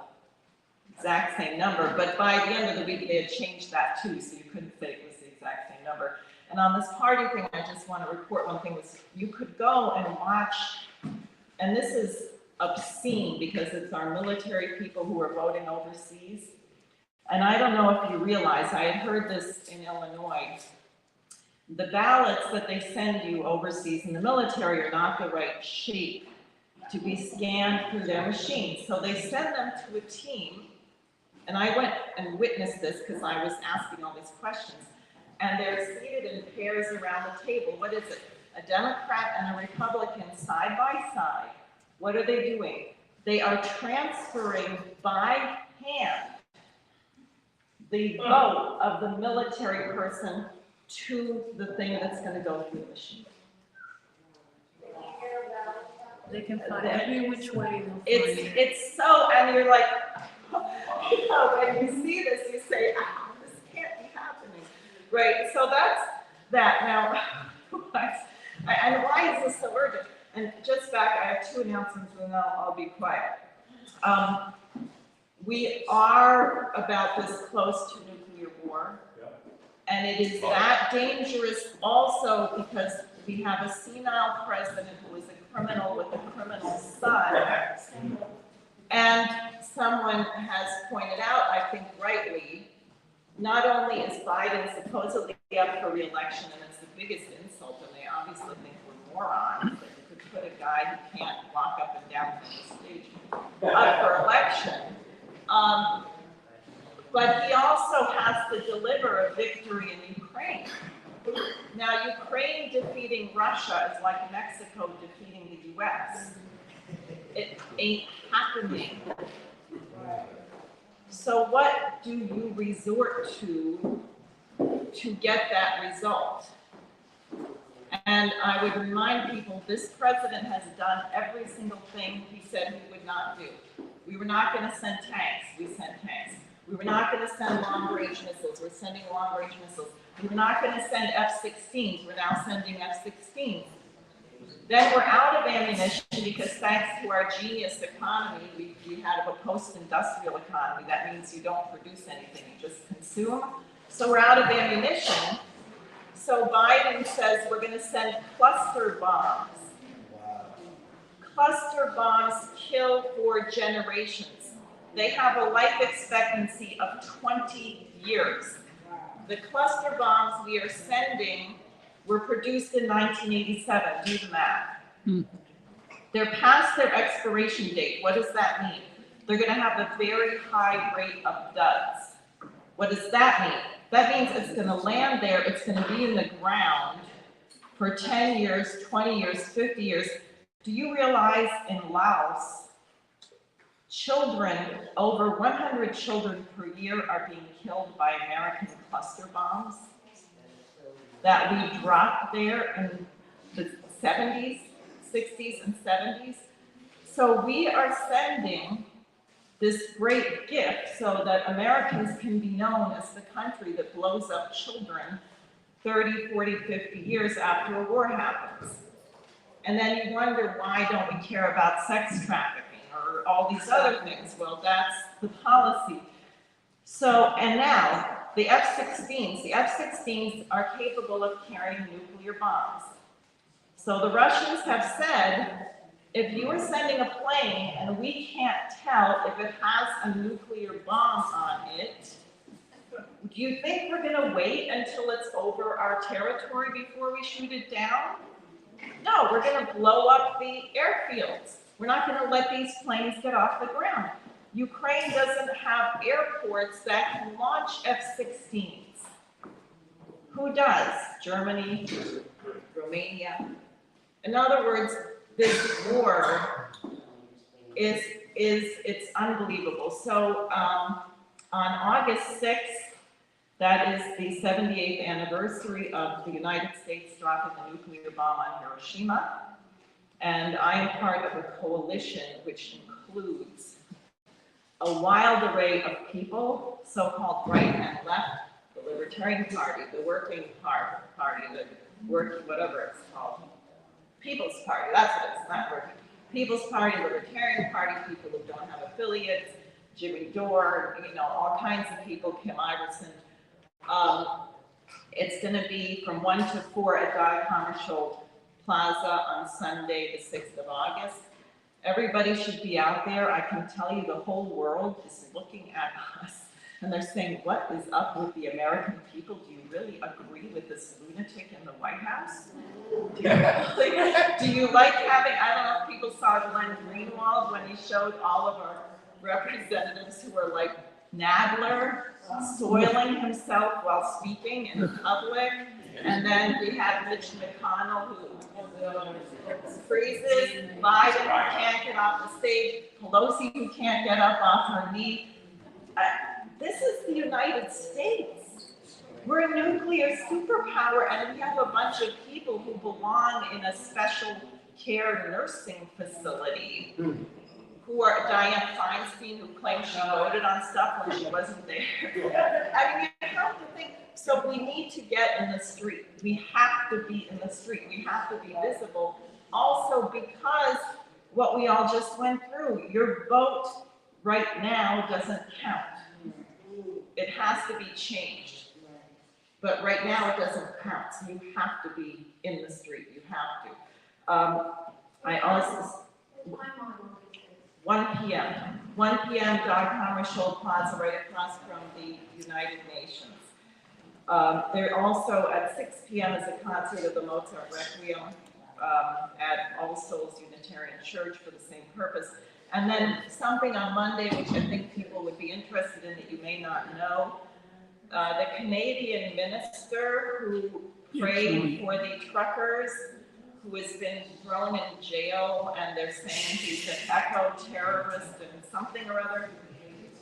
There's a demonstration tomorrow in front of the Canadian consulate for Reverend Pawlowski, who is the pastor who prayed for the truckers, which is apparently a federal crime in Canada. So that's tomorrow at 2 o'clock at 466 Lexington at 45th Street. But I would just say, look, the world has changed. And unfortunately, because the news media sucks in this country, we don't have a sense.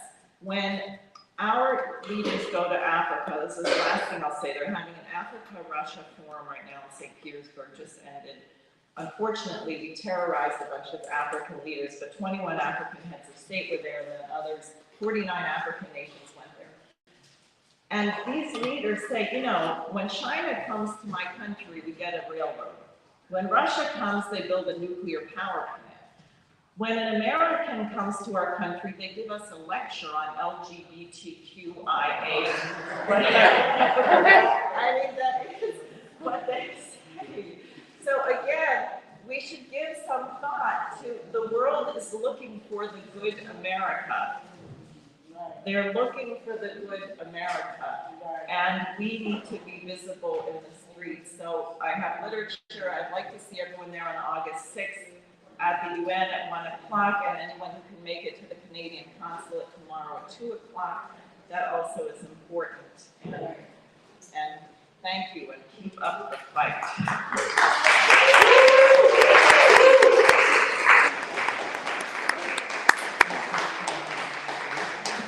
Folks. All right, so let's get before we continue, I just want to bring up a few people, just say a few words, and they're about to speak. Samantha, and we get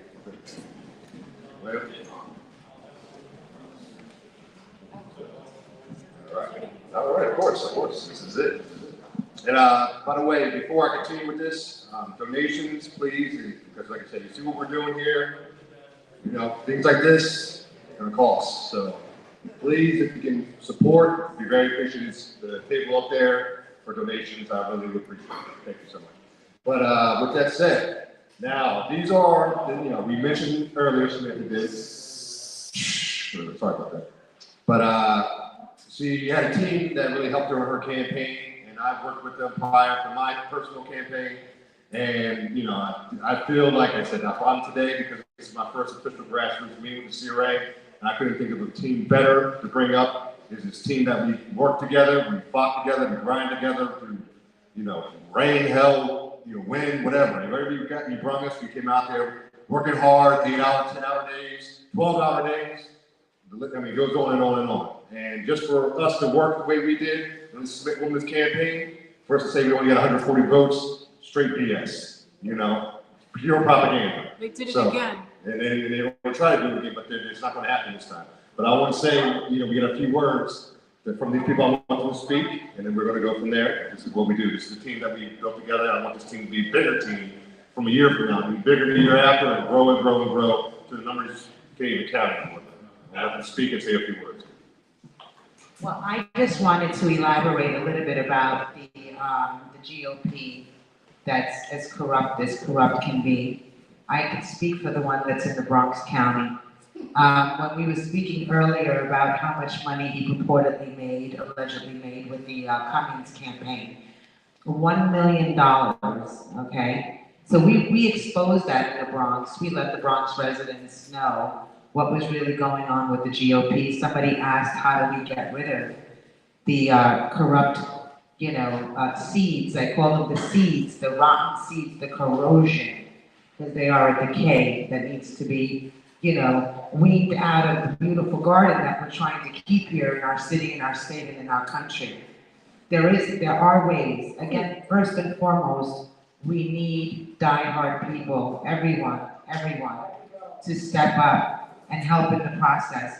We can remove each chairman, right? So they're the seed, they're the ones that if it's corrupt at that lowest level, imagine how vast the corruption gets as it goes to the, you know, across the nation. I'm gonna let the genius here speak to you about, because he is a whiz, the both of them right here, they're like the best in the industry, speak to you about how it happens, but it can be done, and I'm looking forward to anyone to help us, because we'll begin the process of making it happen as well. I'm going to roll it over to Phil Grillo. Okay, so how many of you know what a reorganization of the party is? Does anyone know what that is? Anyone? Anyone know what a Republican reorganization is? No, No? Not one person? Well, there's the party chairmen, the vice chairmen, they're elected from other Republicans, from county committee members. The Republican Party reorganizes every odd year. This year, we have one. We just had one because we missed one during the pandemic. We have another one this September. So, in order to elect a chairman, you need county committee members to vote for that chairman and vote them in. You could do this by proxy vote. Now, I do recall somebody foiling all the Republican county committees in New York City not too long ago, maybe 3 or 4 years ago, I think, if I'm not mistaken. And you get the names of all the people in the county committee. By the way, most people who are on the county committee don't know that they're in the county committee. They don't know that they're on the county committee. They just put them on. And then the chairmanship is voted by proxy. And what they do is, it's people from the Board of Elections that they appoint to $165,000 a year, no-show jobs, that sit there and collect these proxies with any signature on it. No one's checking signatures. And so the county committee members, this has been done. So I was on a campaign one time to take over the Queens County GOP. And I did it with an outside group. I did it so well that the Queens County GOP pulled me out of that group and said, we want you, we need you, we don't want you against us. And they pulled me in. That's exactly how it went down. I was slamming on the doors of county committee members to get another chairman put into Queens. And it's doable. In a place like the Bronx, nobody in the Bronx, there's like 10 Republicans that own the Bronx. None of them know that they're on the county committee. In the South Bronx, are you kidding? Yeah, oh, she won her county committee. I put her on the ballot for county committee in the Bronx, and she won in the 18th election district of the 82nd Assembly District. So, I just want to let you know, you can change the leadership in the parties. You can, through the clubs, certain clubs endorse certain chairmen. Most of those club members are county committee members.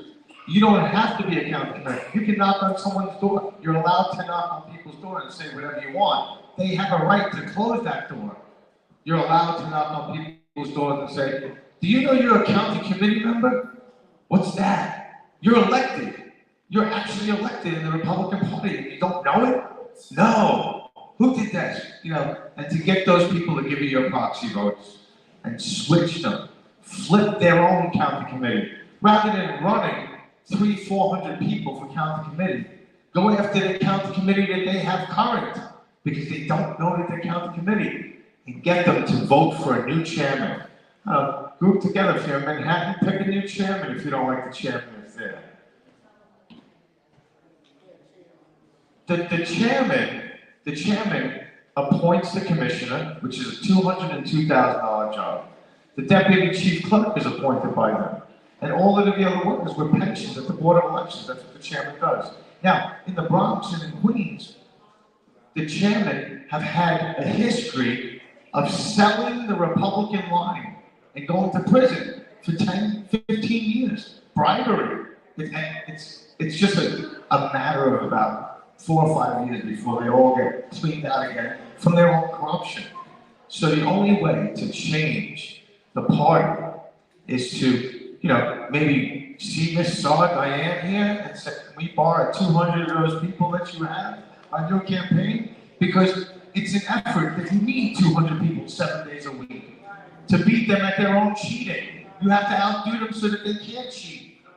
And then they appoint no-show jobs, they pick candidates, they're in charge of picking the candidate that runs against NOC.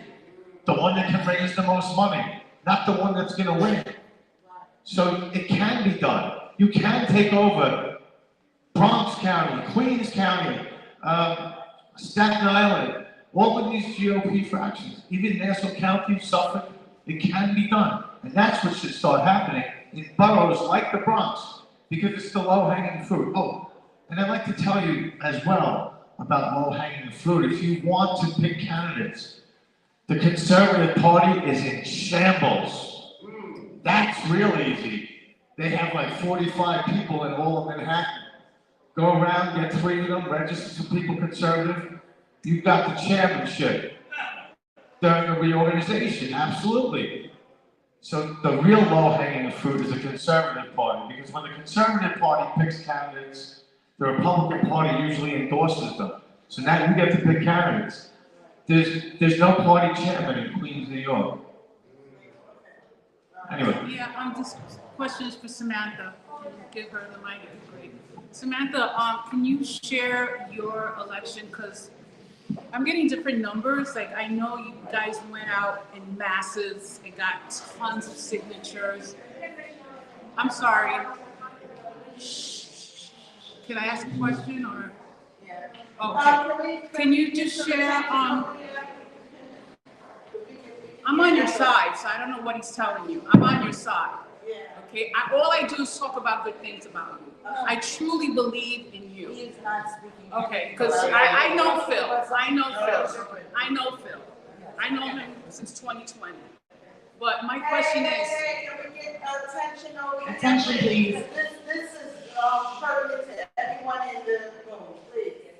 Can you clarify the last month? Because there's different numbers being thrown out. I understand the amount of signatures that you got. How many votes did you get actually? Because there's too many numbers. From my understanding, I watched it on election night. I think it was an extremely low number. And that number did not equate to what we saw in the field, what we saw at the poll sites. It's hard to say now. I don't know.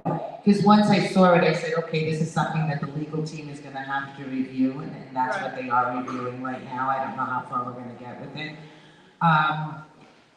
I do know that everything that was spoken tonight hit home, because it's a reality. It's a reality that's shaking us all to our core, right? Will I ever know? I don't know what my real number was. If that was the actual number, what I could say is what we saw in the field, what we experienced at the door, what we saw on election night at the poll sites, nowhere near comes close to what they reported. No, the reason why I ask is because, in my opinion, I believe you won. There's no way in the world that a candidate can win when they're destroying their own district. So I believe that you did, and I won the district in the Senate race. I won it in high numbers. Right, So I had name recognition. It's a hard thing for us to pinpoint, because look, we have the auditors here, we have other information. It's hard. So we leave it up to the legal team, and hopefully we get an answer sometime in the future. I don't know. It's going to happen. Yeah. It's taking a while, but it's going to happen. But I just want to encourage the poll workers and poll watchers. I worked for a candidate in 2020, Elisa Nahum. We proved that her seat was stolen. We proved it. And New York Citizen Audit was very effective in doing that. As poll workers, what we did was we made affidavits of what we witnessed. So that's all documented. What we saw in the polls, they called the cops on us. They did the same thing to me. The cops were called. Right, so I just want to encourage the poll workers and poll watchers to document what. The problem also is there's not enough Republican poll watchers and poll workers. Well, that could change. That could change. I mean, it'll change when we get rid of the rotten seed. We must really take a look at the GOP. Well, we have to look at the establishment. That's where the problem is. Well, we got to push for the work because November's around. Well, no matter how much work we push, if the GOP is not going to partake in it, right? We told in my Senate race by the GOP chairman and the deputy chief of the Board of Elections that they were solid with Republican poll workers. Right. When we got to the election site, there was more Democrat registered, purported Republican representatives. They told us that they needed the job, they're Democrats, but they were sworn in to represent the Republicans, and we didn't see any of that representation. So, the bottom line is, for me, what I've learned these two past races is if we don't clean up the GOP, the establishment, then this is just a repeat, because if the GOP chairman appoints the commissioner, right? And the commissioner is dirty and is doing his finagling with the other side, and they appoint all these other representatives at the Board of Election, then we could scream until our head pops. We're not fixing anything. We fix it by removing the rotten seeds that are producing this. We clean it. We clean this up. All we want is a balanced representation. I would never say that Democrats should not be in office, right? Because it's called checks and balances. We have a balance of representation across the board, Republicans, Democrats, conservatives, independents, so that there is a proper representation for all people in this state. I just want to encourage you with the little bit of, or the poll workers watchers that you do get, that they would be willing to document, because we gave, in 2020, we gave all our information to New York Citizen Audit. All the poll watchers affidavits, we handed to them. So when the day comes and we have a court case, because it's going to come, because now they went nationwide. When you go nationwide, you have a better chance of getting donations and a judge and a lawyer that's not crooked. Once that day comes, we already have all the affidavits from 2020. I definitely am going to stay on top of it. I'm going to hand it over to William now. Okay, one other thing that I should mention, because I did mention county committee. So you may, first, county committee, state committee, this is all non-paid volunteer position. So you may be wondering, well, what exactly is county committee? What exactly is state committee? First of all, your district leaders are your state committee men, state committee women. As far as county committee, you really only have, for lack of a better word, 3 main jobs. when petition time comes, we really expect you to get maybe 10 or 20 signatures. Think about it, because if you had 2 county committee members in every single election district of every single assembly district, and hypothetically, let's just say 100 election districts per assembly district, that would be 200 people per assembly district. If 200 people got 10 or 20 signatures each, that's 1,000, 2,000 signatures right there, and the candidates and the party would not have to stress themselves out as to how we're going to get these signatures and qualify these candidates to get on the ballot. The second thing is to try to find good quality people to run for office, and the third thing is to help them get elected. That's basically what county committee and state committee really is. And like I said, don't get me wrong, I love doing what I'm doing, but with all due respect, I can't get 1 million signatures or 1 million candidates every single year. Can I ask you a question? Okay, I joined the county committee, and can I ask you a question? Yeah, how did you become a committee man? Okay, no, I became a committee man, and I know the process. But here's the problem. When I got there, the first meeting I attended was to nominate some candidates for that particular phase of the election process. The chairman said, I motion to keep the agenda as advertised, meaning I couldn't say nothing. Now, I want to say something about melee attackers. I want to say something about the process, why they do what they do. Who decides on these things ahead of time?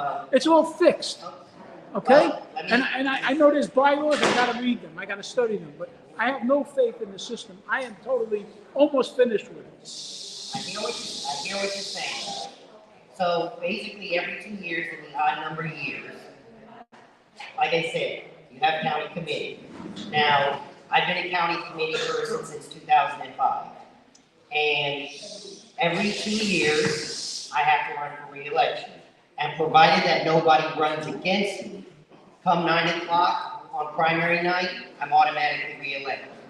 Provided that I don't have a primary. Now, if I have a primary and somebody's running against me, well then, that's different. I have to go ahead and campaign and convince my fellow Republicans why they should vote for me for county committee. Once you get elected county committee, then the party has to set the date for both their judicial convention and their reorganizational meeting. And it's at their reorganization meeting that you vote on the bylaws and the executive committee and all the other party business that you gotta do. No, what level do you have to be? There was no reorganization meeting. There was no reorganization meeting. They're supposed to be. Oh, okay, so that's in the But bylaws. one of the things I want to say, I was elected as a committee man last year, and I went to a reorg meeting. And they did not allow like new county committee people to speak up or say anything. They just vote them in. So the thing is, we need to have more of a war room here on exactly what to do, because they're not telling newcomers exactly what to do. I don't even know if I'm a committee man. I went and did signatures. My mom is at the table. She went and did signatures. We live in Manhattan. I can't even really say if I'm really a committee man. And they're not even allowing us to look and see who are the other committee people that I can reach out to that we can work together with. So everything is just a lot of non. I may be able to help you with that. I'll talk to you later. Okay. Okay. 2025. Right. So who can respond? September's too close, to take over the Republican parties, any county. But it's in every odd year, so it's again in 2025. I mean, to go ahead and maybe practice a little bit, get to know who the county committee members are, little by little. You can take over any county that you want with a big enough size group. So if there's somebody who would love to be the chairman or whatever it is in any borough, they have to fight for it. They might lose the first round. I've seen some people trying and they fizzle out. They fizzle out, and you know the party has you know control. The party has control of their county committee. You know, there's certain counties where they've never been challenged. They've never challenged the county committee in the Bronx. They would be so unprepared for it, they wouldn't know what was going on. Because I mean, just think about it. Republican county committees all throughout the Bronx. Maybe in the 82nd Assembly District, Frogs Neck, Pelham Bay. That's about it. Anywhere else? Absolutely not. Absolutely not. I mean, we were knocking on doors in certain areas, me and Christopher, they're like, Republicans. They're like, no, you got the, you know, the voter rolls, and we went out of the book. We go out of the book to make sure that they can't knock on the ballot. We had, they tried to play games with us. We had not one signature that they challenged. So we Not can on city council. Yeah. Committee member training in the next 16 months. Right, we try to do it through, you know, together, but I can get anyone on the ballot. In Manhattan, for a county committee member, you might need one signature because it's 5% of the registered voters in the election district. So it's very low numbers. So you can put hundreds of county committee people in. Mr. De La Cruz, how are you?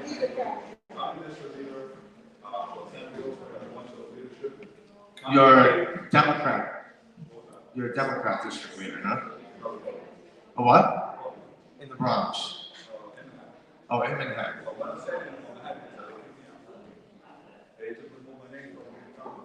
Well, you have to go ahead and get yourself on the ballot and fight them in a primary. Well, it's the thing is to put a coalition together. Right.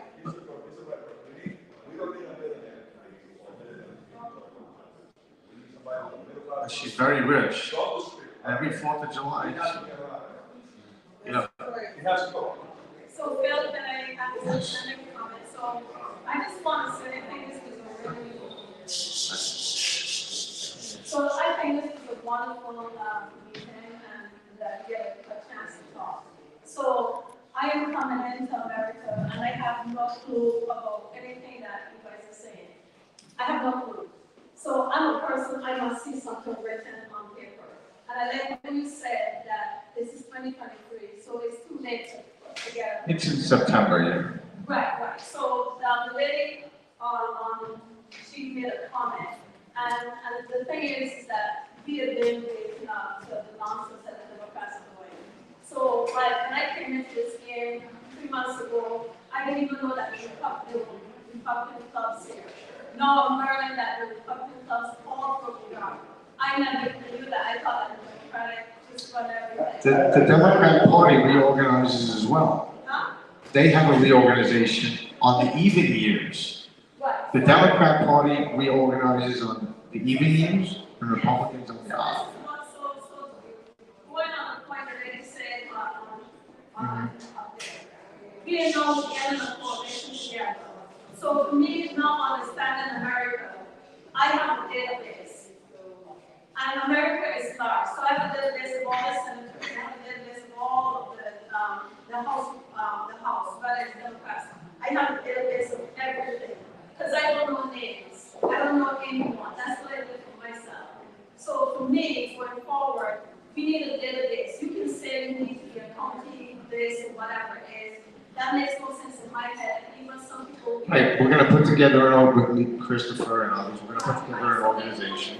Put together a database that because I'm telling you what I'm doing. I have no idea what the camera said, but I'm doing in my own district. And I'm knocking on doors and I'm talking to people and they're getting to know me. And I'm getting to understand something that I'm telling you that I didn't know. In my area, South Zone Park, it is Republican. I would have never guessed that when I stepped out the door, knock on doors or whatever it is. And I'm shocked. It's a West Indian area, and it is a majority red area. And these people, as I'm talking to them, never had a representation. Well, we know, Mr. De La Cruz can tell you about the Dominicans. Yeah, right. Changing over. Maybe that's, you're saying. And the point that I'm making is, I'm not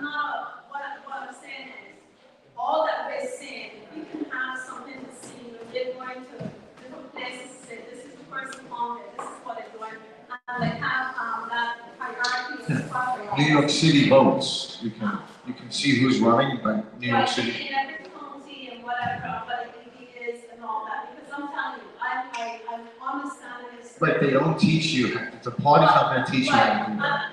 Honestly, I'm not interested in the party. I'm not interested in that. I'm just saying now, when I'm leaving, that's what I hope we'll begin to put that together.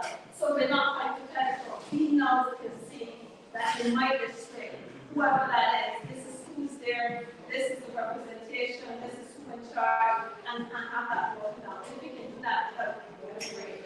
So that's something to like move forward to. So nobody's guessing who's who, and if we can do like what we do with Biden, we can put like a picture to the name, not just the name, a picture to the name. So going forward, and I'm telling you, I'll volunteer to help put that database together, because that's what I describe. So I'm not this meeting saying the GOP isn't done. This is a grassroots movement. I will help put that database together. I need it, and I think it will help other people going forward to see that database. I agree with that.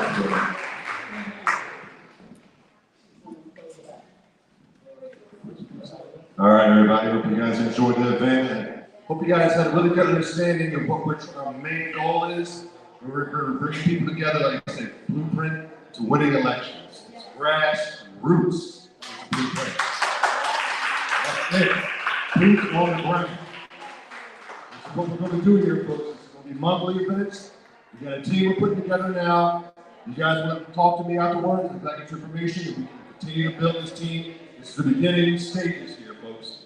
Beginning stages, and we're going to close it out with a good friend of mine, Sonny, again with the God Bless America.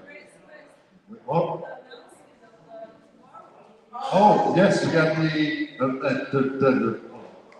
details. Yes, and also I'll let people know about the event tomorrow. It's going to be over. It's going to be at time 1:30 p.m. gathering. So 1:30 p.m. gathering, 2 p.m. sharp. And it's going to be over the Consulate General of Canada in New York. The address is 466 Lexington Ave, 45th Street, New York, New York. So we're having a rally there. The Free Pastor Arthur Pulaski, religious and political prisoner in Canada. It's going to be a protest on his behalf. For guys who are familiar, he's a pastor in Canada who really has forward, he's just getting, what do you call it? Pretty much it's just wrongfully charged to try to hit him with, or just being a Christian, to be honest with you. It's people God-fearing name is what it boils down to.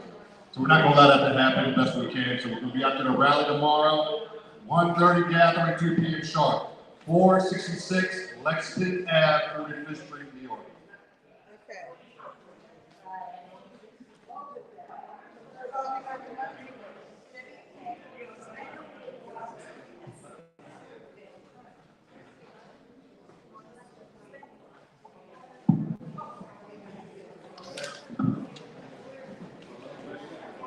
Oh, before everybody leaves, real quick, I just want to take a quick photo.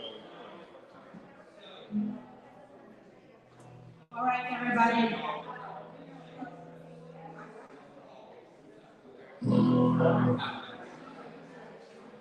All right, hold on, everybody. All right, everybody. Last thing, we're going to Sunny pull out with God Bless America. You guys to sing along. We'll be very, very appreciated. I'm sorry, the Battle of the Republic. Before we close it out. Sunny.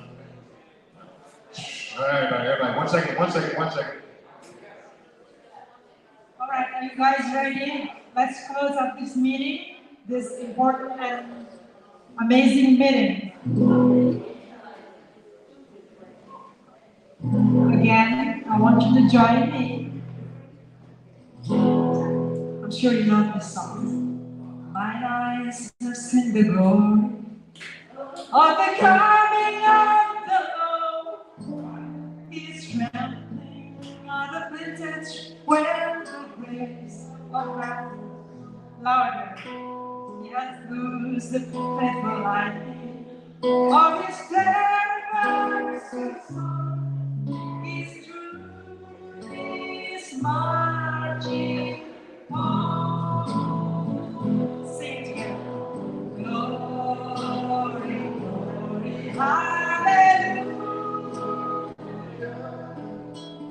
Glory, glory, hallelujah. Glory, glory, hallelujah. His truth is marching on. Let's sing it again. Glory, glory, hallelujah. Glory, glory, hallelujah. Glory, hallelujah. His truth is marching on. Of the village Christ was born across the sea, with a glory in his bosom that's bigger, you and me. As he died to make me holy, let us live to heaven. While God is marching on, sing it with me. Glory,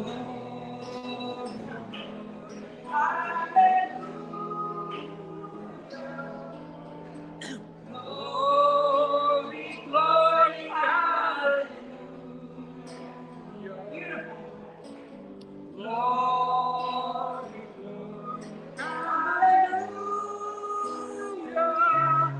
His truth is marching on. Clap your hands. Hallelujah. Hallelujah. Glory, glory, hallelujah. Thank you, Lord. Thank you so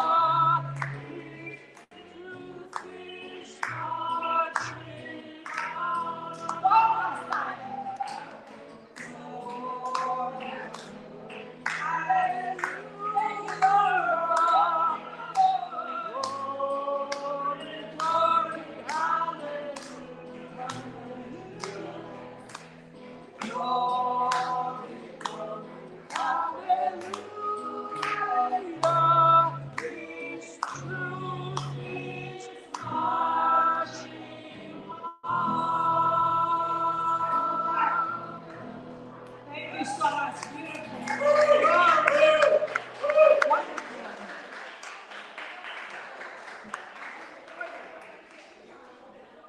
Everybody.